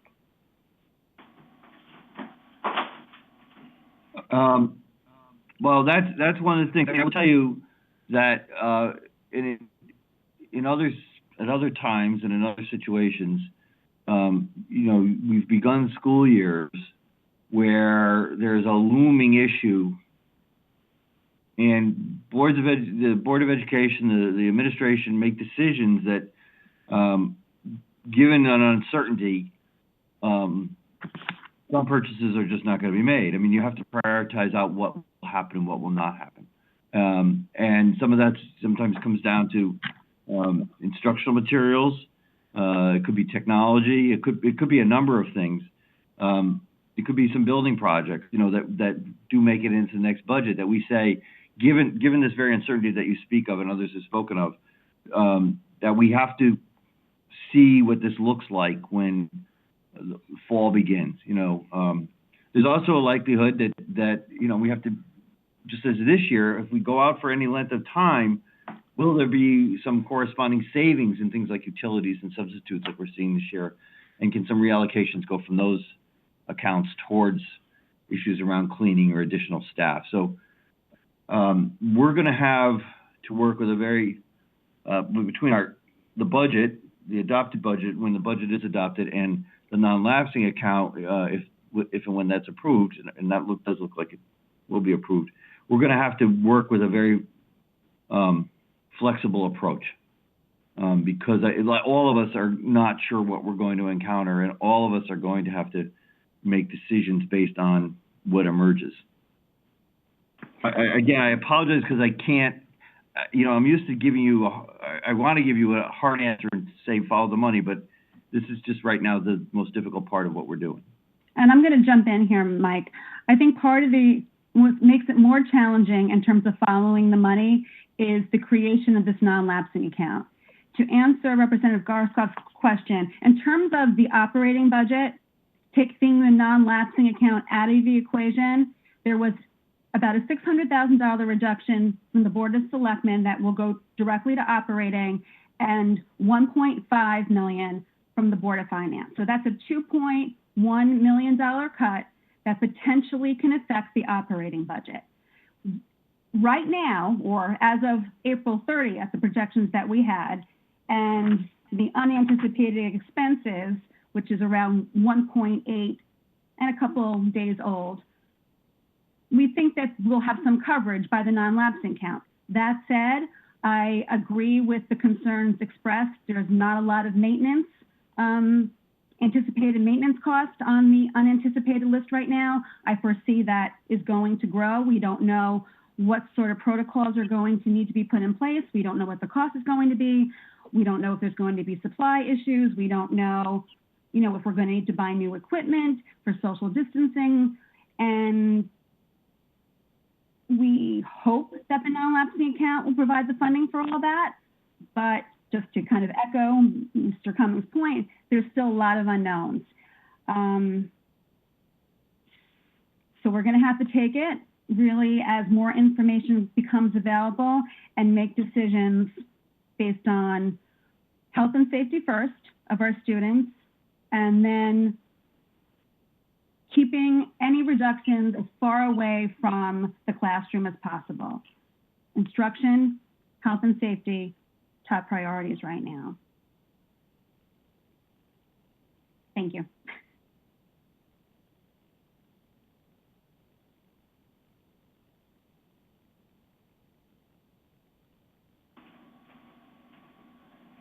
Can you hear me?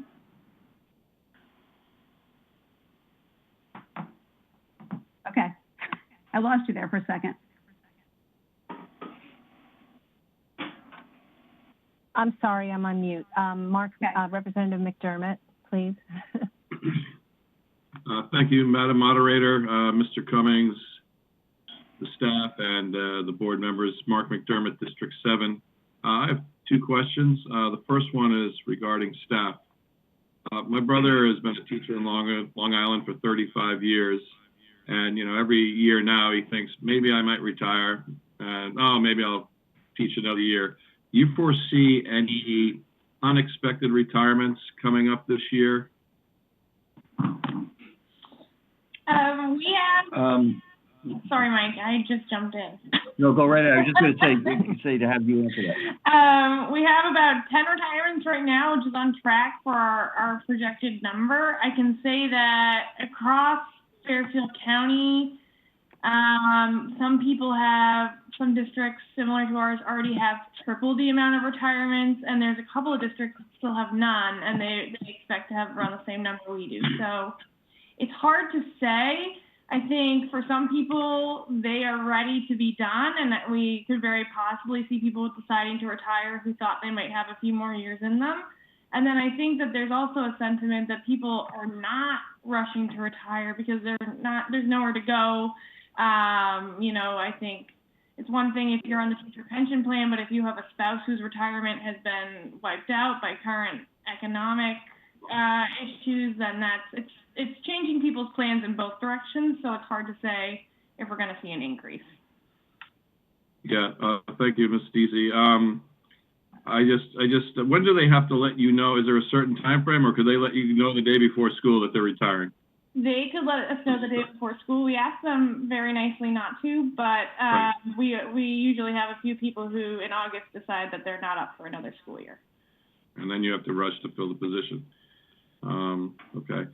The second question, and this one may be a little far out there, but do you see any move towards people either because they're afraid if we do open up, let's say in end of August, do you see any people leaning towards homeschooling their kids or moving them to a private school that has smaller class sizes, smaller student population? Would we be losing any?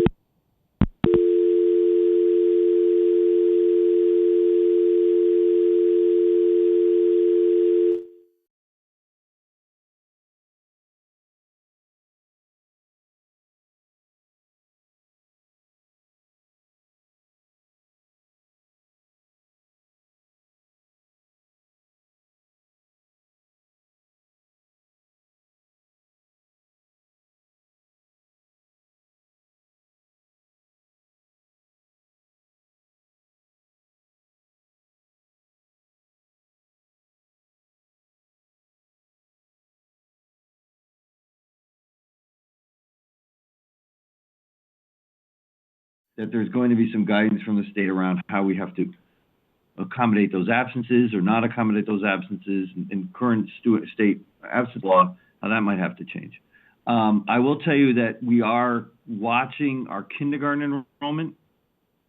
We've heard that some parents of prospective kindergartners may decide not to send them this year with the idea that in a year the health situation will be better. Right. So that's one thing we're aware of. We're also aware that, we're conscious of the fact that given the economic issues, traditionally that tends to send more students back into the public schools. But that's just something we're going to have to watch as we start to register, particularly over the summer. Right. Do you have to start in kindergarten, or you can start in first grade? How does it work? Or they put kindergarten off for the year and they start at kindergarten next year? Yeah, the parents will hold the student out a year and then just start them a year later in kindergarten. All right, thank you. I have a 7th grader at Roger Ludlow Middle and a freshman at Syracuse University, so I've been going crazy here. I wouldn't want to homeschool, so I just was just was wondering. Thanks a lot. Yeah, thank you. Representative Iacono. Thank you, Madam Moderator. Thank you, Mr. Cummings, for being here tonight. I do want to compliment you on the weekly emails that you send out. They're incredibly refreshing, and I really appreciate your straightforwardness on them. They're good to hear, and it's nice that you put a little bit of human touch with your family in them. So thank you for that. Well, they keep me human. They always do, right? I've got an 8th grader if you want to add another one to your house. Yeah, there you go. You know. it's a challenge for certain. It's a humbling experience. Yeah, without a doubt. They keep you real. My question for you, Mr. Cummings, and actually Ms. Vitale is, and it's been repeated throughout the night, but I think it's a complicated issue, and it's causing some confusion. And that's surrounding the non-lapsing account and the reductions that were made. So if you could just, I know it's late, but if you just indulge me for what I hope I can run through this quickly. There was a reduction made at the Board of Selectmen, which is going to equate to a real reduction. And then there's a reduction, there was a movement of money made at the Board of Finance, but the movement of money done by the Board of Finance does not equate to a reduction. Is that correct?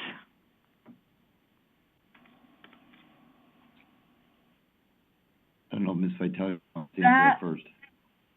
It's hard for me to answer that because we don't have the MOU yet, but that is the intent in our discussions with the Board of Finance, that the reduction at the Board of Finance level by creating the non-lapsing account would not hit the operating budget.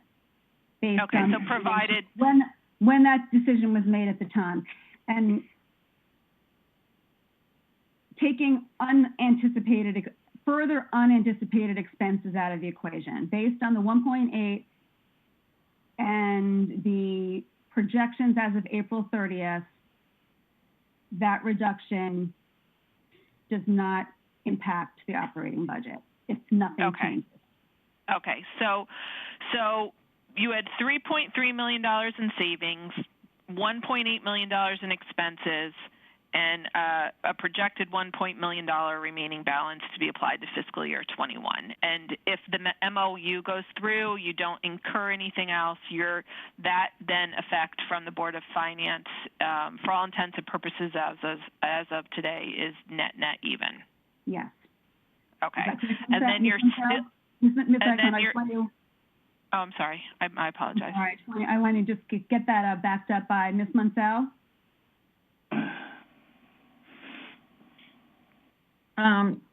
Net, it's the $600,000. I think. Okay. Okay, and that is a result of the action that was taken at the Board of Selectmen that was put forward to the Board of Finance when they were considering the budget. So nothing there has changed. That came out of the reduction that was made at the Board of Selectmen table, the $600,000. That is correct. Okay, and those are real dollars that you're going to have to find right now. You're not anticipating any other savings that'll offset that? I would say to you that I think that's something that we're looking at. When we spoke with the Board of Finance last week, we gave them essentially a quarterly update that identified certain savings and utilities. It was as of the moment. I think Ms. Munsell finished it the day before we actually spoke with the Board of Finance. So we may see some additional savings in utilities, for example. So that's just something we're going to have to keep we're watching every day to check those numbers. Okay, so depending on where that ends up, you might not have to deal with $600,000. We might not have to, yeah. Okay. Would it be possible, just because this is a hard subject to follow with all the numbers and such, would you be so kind as just to put together a spreadsheet so we could sort of follow with the numbers, if is that possible? Sure. Yes, we can get that to you. I think it would be an easy cheat sheet, just so somebody could pull it out and look at it. That would be very helpful. Mm-hmm. Thank you very much. I appreciate it. That's all I have. Yes, you're welcome. Representative Pastilli. Hi, Sharon Pastilli, District 3. I wanted to echo the sentiments that, really the quality of education has been excellent, given everything that's going on. I have one who's a junior in high school and one who's a freshman in college, and by far the junior in high school has been receiving a higher quality education. And then even in speaking to my many colleagues who have kids who are being homeschooled in other towns, our approach has been head and shoulders above what I'm hearing from other places, so thank you for that. So I have a question. One of the things that's come up in my day job is environmental health and safety in general is becoming a much higher profile position. And what are we foreseeing? I know that there's a lot of pluses and minuses, and you know, I've seen a lot of the back and forth and what's happened, and I know there are a ton of unknowns. But I wanted to know if on the radar screen there is, you know, that we're keeping in mind that environmental health and safety is going to be a bigger role, where that role is going to exist in the organization, and then also what the PPE needs are going to be for teachers and students, and whose obligation that's going to be to pay for it. I wonder if Mr. Papageorge would want to speak to some of those questions. As far as like the PPE for students and staff, we would obviously take that under maintenance contract and look at purchasing them. We're actually working on purchasing reusable masks as opposed to disposable masks that everyone seems to be going with, so that we can issue masks that people can wear on a more regular basis and wash and reuse, as opposed to disposing and throwing them away. Environmental in the schools, we're looking at improving our hand sanitizer, improving our hand washing stations throughout the schools, more signage on the front of the buildings as to not coming in if you're having any symptoms, hand sanitizer outside the main entrances, that type of stuff. I'm also going to be meeting with, that actually came up today, so I have a meeting with our school resource officers and our school safety committee, because some questions that came up today is, you know, we've been locking down these buildings and closing windows and saying don't open windows, and how's the air quality in the building. So we're going to be meeting with the police to discuss the protocols for possibly opening windows, when it's allowed, when it's not allowed, when should we have them open. We're also going to be reviewing our air filter change systems and our indoor air quality systems to make sure they're up and running the way they should be and we have no issues with them. We do have a comprehensive preventative maintenance program on all those systems, so we don't anticipate finding anything that would be wrong with them, but we are going to reevaluate them this summer. Okay, great. I would only add to that again, in this budget, the Board of Education is interested in pursuing an engineering study on what it would take to ultimately provide air conditioning to all of our buildings and facilities. You know, because it started essentially as an air quality issue and also as a safety issue with as Mr. Papageorge said, the inability now to keep windows and doors ajar and make sure that we're supplying fresh air for students. So there's a short-term and a long-term aspect to this work that we're pursuing. Well, and my understanding also is that there is kind of an HVAC element to this. There was one situation in China in a restaurant where an infected person was sitting near the out vent, and there were 10 people sitting in the in vent, and the 10 people sitting where the air came back in all got infected. Mm-hmm. So I know that HVAC is a huge concern, and I already really think that our HVAC system in general, like at Jennings, it's too hot there to begin with. So unfortunately, I do think this is going to require investment. Okay, so the only other question that I had is there potential for us to see the transportation budget double if we end up splitting? Oh, well, so I'm sorry, I have two more questions because I had another thing. So transportation, is it possible that'll end up doubling, or is that a consideration for how we split people if we're going to split days?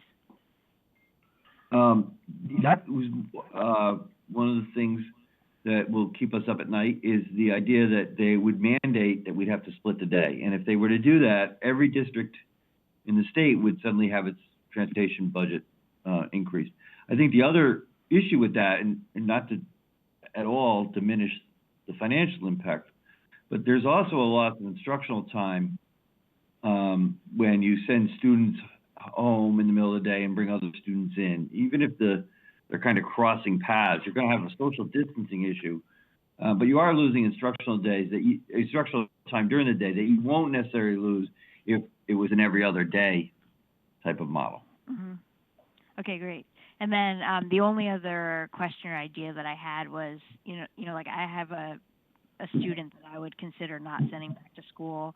Maybe it would make sense to pair the teachers who aren't able to go back to school with the students who don't get back to school, so they can all be happy together doing their online stuff. Yeah, I'd be happy to be the superintendent of that. Thank you for everything, really, from the bottom of our hearts. Thank you. You're welcome. Representative Siebert. Thanks, Madam Moderator. Mr. Cummings, first of all, thank you for everything you're doing during these troubling times. So I'm going to ask a question that is not Board of Ed budget related. It's more about quality of education. And the reason why I say this is because I no longer have a daughter that attends public schools, but I have a daughter that excelled because she received an IEP plan that enabled her to go to a great university. And that's why I continue to support public education, regardless of whether I have kids who actually attend public schools. So my question is more related to, in these troubling times, with these kids that are, whether they're an IEP plan, special needs. I'm just curious how you're handling that, how that's going.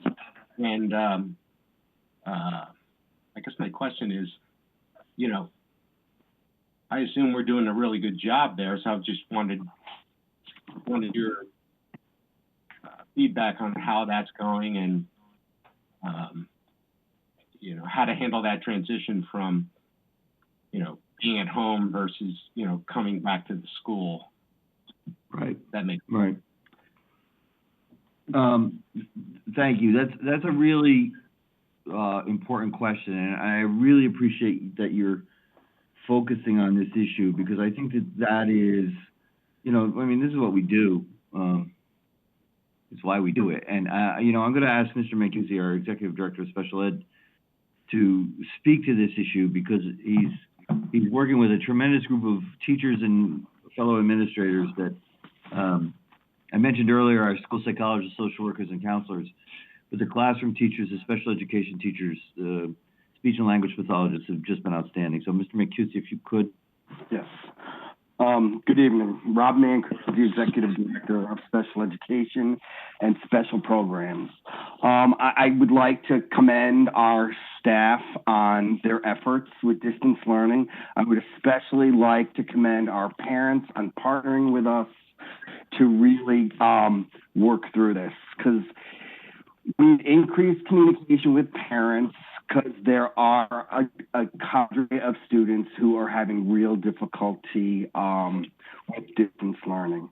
So our way of responding to those most difficult cases is to provide video conferences with coaching, increase the use of live video instruction as much as possible for students to tolerate, and then increase, regular contact we have with parents to monitor how they and students are doing. By and large, students are doing great. It's not the same, of course, as being in school implementing IEPs, but I think we are continue to face our challenges with a problem-solving, I can do this attitude with families. But the way we've been really handling our most difficult cases is to increase our communication with families, increase our video conferencing, use of live video, and just by working together and discussing our challenges. But it certainly doesn't replace the instruction that students would receive if in a building. Sure. No, thank you. I just, and the only reason why I asked the question is that if we're doing some things that are exceptional, we should leverage that, right? Relative to maybe what other towns might be doing, you know, and promote that. I can tell you as the director of special education who has regular contact with, you know, my colleagues in all area districts, particularly Fairfield County, we are, you know, under Mr. Cummings' leadership, we got ahead of the curve in this, so people look to us, and now we collaborate with one another. One of the things we have done, and, you know, it was from input that we've received from our parents and our SEPTA, is that, you know, this is a difficult time. So parents, you know, we're trying to support parents as much as we can, supporting their students. So our department has developed a parent presentation series for 6 Thursday nights, and tomorrow night, you know, other districts have found out about it. Tomorrow night we invited Westport to join us in a presentation, but these presentations were developed in response to parent requests. Thank you very much. Representative Gale. Hi, thank you. Through you, Madam Moderator, I have a question for Mr. Cummings, if that's okay. Sure. So I just wanted to address this issue of the windows versus air conditioning. And, you know, I'm assuming that you're aware, you know, it was certainly in the news that, you know, and also Representative Castilli mentioned a certain case where the patients who were closer to the HVAC got sicker. Mm-hmm. And there were hospitals in Europe, and I believe one in New York too, where they particularly in Europe, they had to move the patients back into the old hospitals where they could open the window because the virus really propagated in the air conditioning. And, you know, the fact that air conditioning tends to have this dampness, this precipitation that just provides an environment that is conducive to the viral presence. And also, you know, there are other diseases have also been known to do that, like Legionnaire's disease. But at the same time, I know that, you know, we need air conditioning to deal with the mold issues. So there may be some times when air conditioning is beneficial, but in this particular case, dealing with the virus, it's really not. And could there be a way to work with the police to find a way to open windows or have window accessibility that is safe? Is there a way that it can be done? That's a wonderful question and very timely. We had our first meeting of our reopening school committee today. Lieutenant Waya, who represents the Fairfield Police Department and leads the school safety unit, was there, and he and I emailed afterward, and you heard Mr. Papageorge speak to this issue as well. We're going to research this. I think we're trying to find, like so many things, we're trying to find the right balance in how we're going to approach this issue. And he committed, he laid out a plan for me that struck me as tremendously thoughtful, and we're going to move forward on that with some investigation on how to best to proceed. Thank you. Representative McDermott. Yes, thank you, Madam Moderator. Mark McDermott, District 7. I just had a question about any federal relief through the CARES Act. Will we be getting any money as a district, and if so, when and how much? We expect, we've been told we'll be getting about $300,000 from the CARES Act, you know, to cover COVID-related expenses. We don't have a timeline on that. You know, I understand it'll sometime in the fiscal year 2021. And we've basically been told, and I know the town is working on this as well, that, you know, to account for those expenses related to the pandemic. So that's things with cleaning supplies, additional technology we might need. Those are things that we're putting forward into this, with this designation. And we expect that at some point we'll have some further clarification exactly what would meet the requirements of that legislation. So could it be more? It's basically you have to produce bills that are expenses that are related to COVID, submit it, and then they tell you what you're going to get? Yeah, I think it may work somewhat in reverse. They'll tell us what the acceptable expenses are, and then we can file that. I would tell you that we will have no problem exceeding that number. So is there a possibility that we would get more? Are other towns getting more? Other towns are getting more. That's the number we're going to get. It is based on the same formula that the state and federal government uses for Title I funding. So Title I funding follows economic needs in a town. We have a couple Title I schools in town, Holland Hill and McKinley, but other towns sometimes will have less, but as you are aware, there are towns that have far greater needs than we, and will get more funding. On the Title I, I think it was said in one of the meetings that we don't know about Title I until October, November.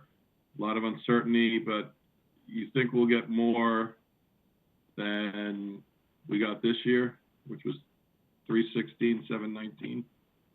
We could. It's run around that number the last few years. I understand that there is some, at least verbal commitment to maintain grant funding in 2021, the Title I funds, all the title funds, but also the Perkins funding, which supports our tech ed and business and family consumer science classes. So I think it'll remain relatively constant, at least for the next fiscal year. Okay. Thank you, Mr. Cummings. You're welcome. Representative Durrell.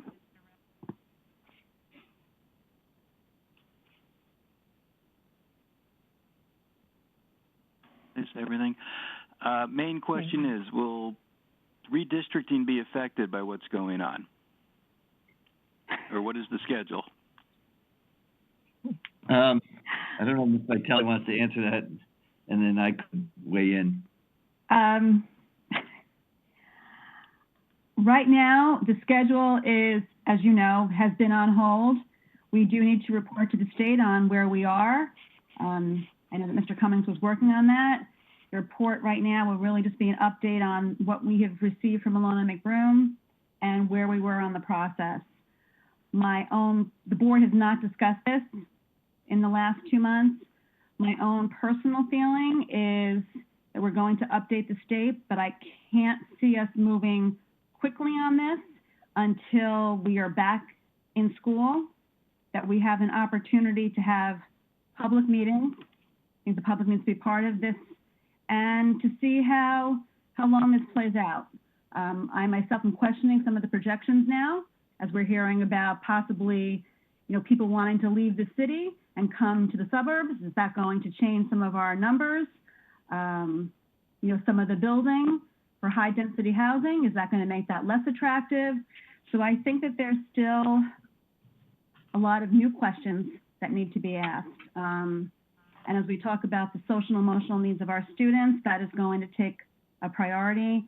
And my top priority, and I think that I speak for the board, that their top priority is just making sure that we can get kids back into the buildings safely, assess where they are in terms of their academics, assess those needs before we talk about moving them someplace else potentially.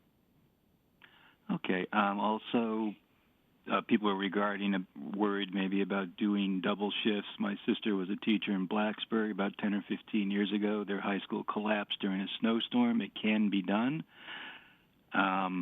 Just question about spacing. I was mentioning at a caucus, each student right now currently needs about 100 square feet.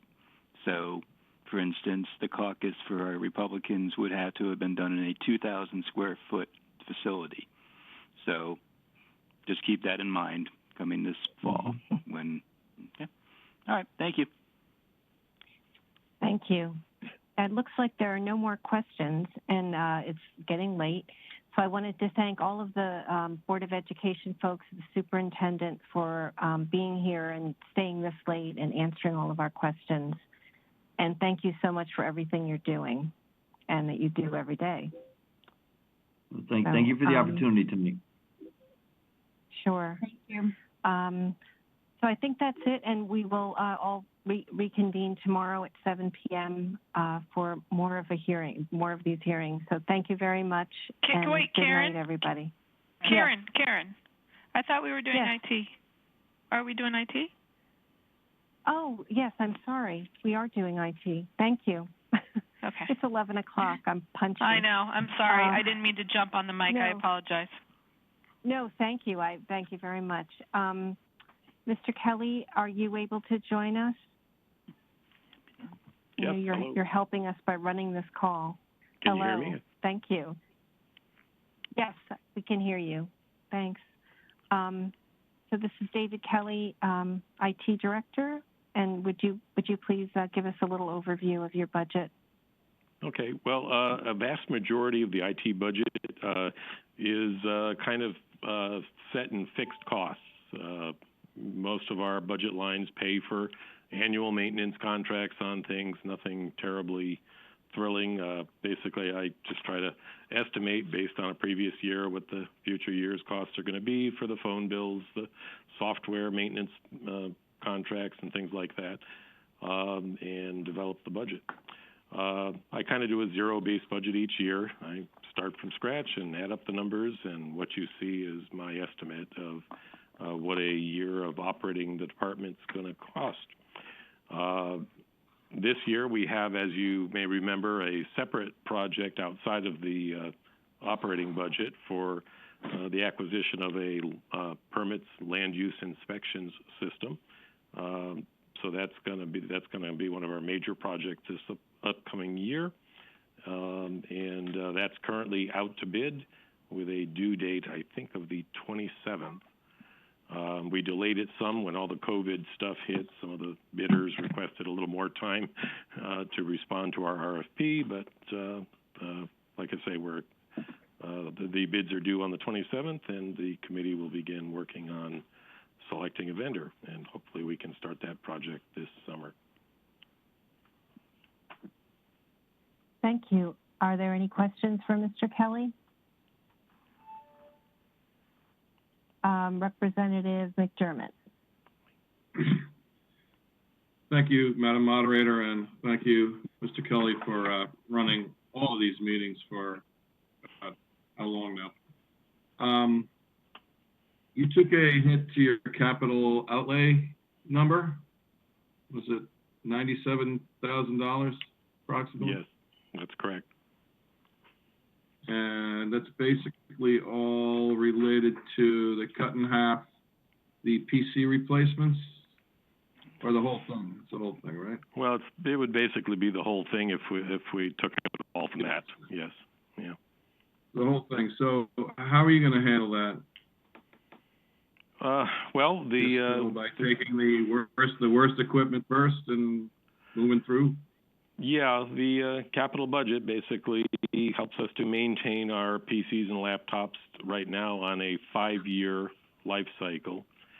Obviously, that means that a significant number of, we're basically would be moving to a 6-year life cycle for computers. Computers don't just quit working at year 5 and whatnot, but as you know, if your own computer, the older it gets and the bigger and the more updates come out for the operating system and whatnot, the slower it gets. And there is a point in time where it kind of harms the productivity of the user. But so yeah, there's a bit of an ouch there. We purchase our computers yep, go ahead. No, you finish and I'll... Okay. We purchase business grade computers that come with a 3-year warranty, and then we kind of self-maintain for the next couple of years and, cross our fingers that they continue to work. And if 1 or 2 break, we just Frankenstein the parts from a couple of them to make one good one and keep going as best we can. Obviously, the older a computer gets, the more likely that it will actually fail in use. So if we continue down this path of social distancing and maybe not everybody needing to be in offices at the same time, do you see a lower need for replacing PCs and a need for getting more laptops? Well, we have about 30 or 40 people, or maybe more now, working remotely from home. And what they're doing is they're generally remoting into their desktop computer, either from a laptop that we borrowed from the library. The library collected together all the laptops that they use for programming in the library, and since they're closed, they don't need them right now, so we took them and reconfigured them to be used by town staff at home. Those people are all remoting into their desktop computers to access applications and resources that they may not be able to access directly from the outside. Yes, it put a lot of pressure on our laptop inventory. Excuse me? Go ahead. So they have to go through their desktop or remotely in because of security issues, or? Yes, they log in through a virtual private network, which is a secure connection between the device that we provide them and the town network. Ordinarily, you can't reach a town resources from outside of the town network for security reasons. Well, thank you again for all you've been doing the last, I don't know, month or however long it's been. Yeah, it's my pleasure. Representative Pastilli. Sharon Pastilli, District 3. Just to follow on to what Representative McDermott said, are we considering just replacing computers from now on with laptops instead to provide more versatility to our workforce?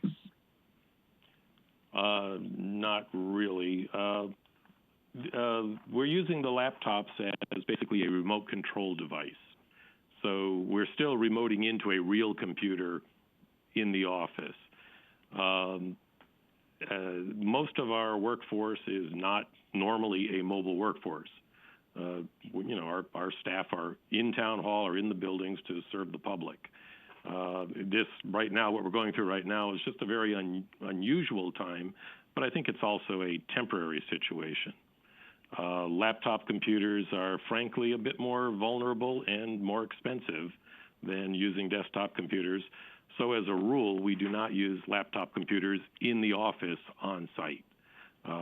We have a couple of users that do work in the field a lot and may carry use that one computer in both places.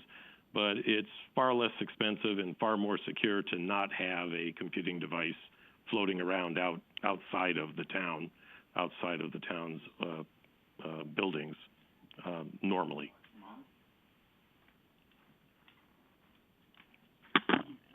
Okay, thanks. Are there any other questions for Mr. Kelly? No, thank you so much, and thank you, Dave, for helping with these meetings. It's a godsend. It's really been very helpful. Yeah, it's been very interesting for me, too. Yeah, you get to listen to all of our meetings, huh? Well, thank you, everyone, again, for participating, and we will reconvene tomorrow at 7. And thanks very much. We will see you tomorrow. Good job, Karen. Thank you. Good night, everybody. See you tomorrow.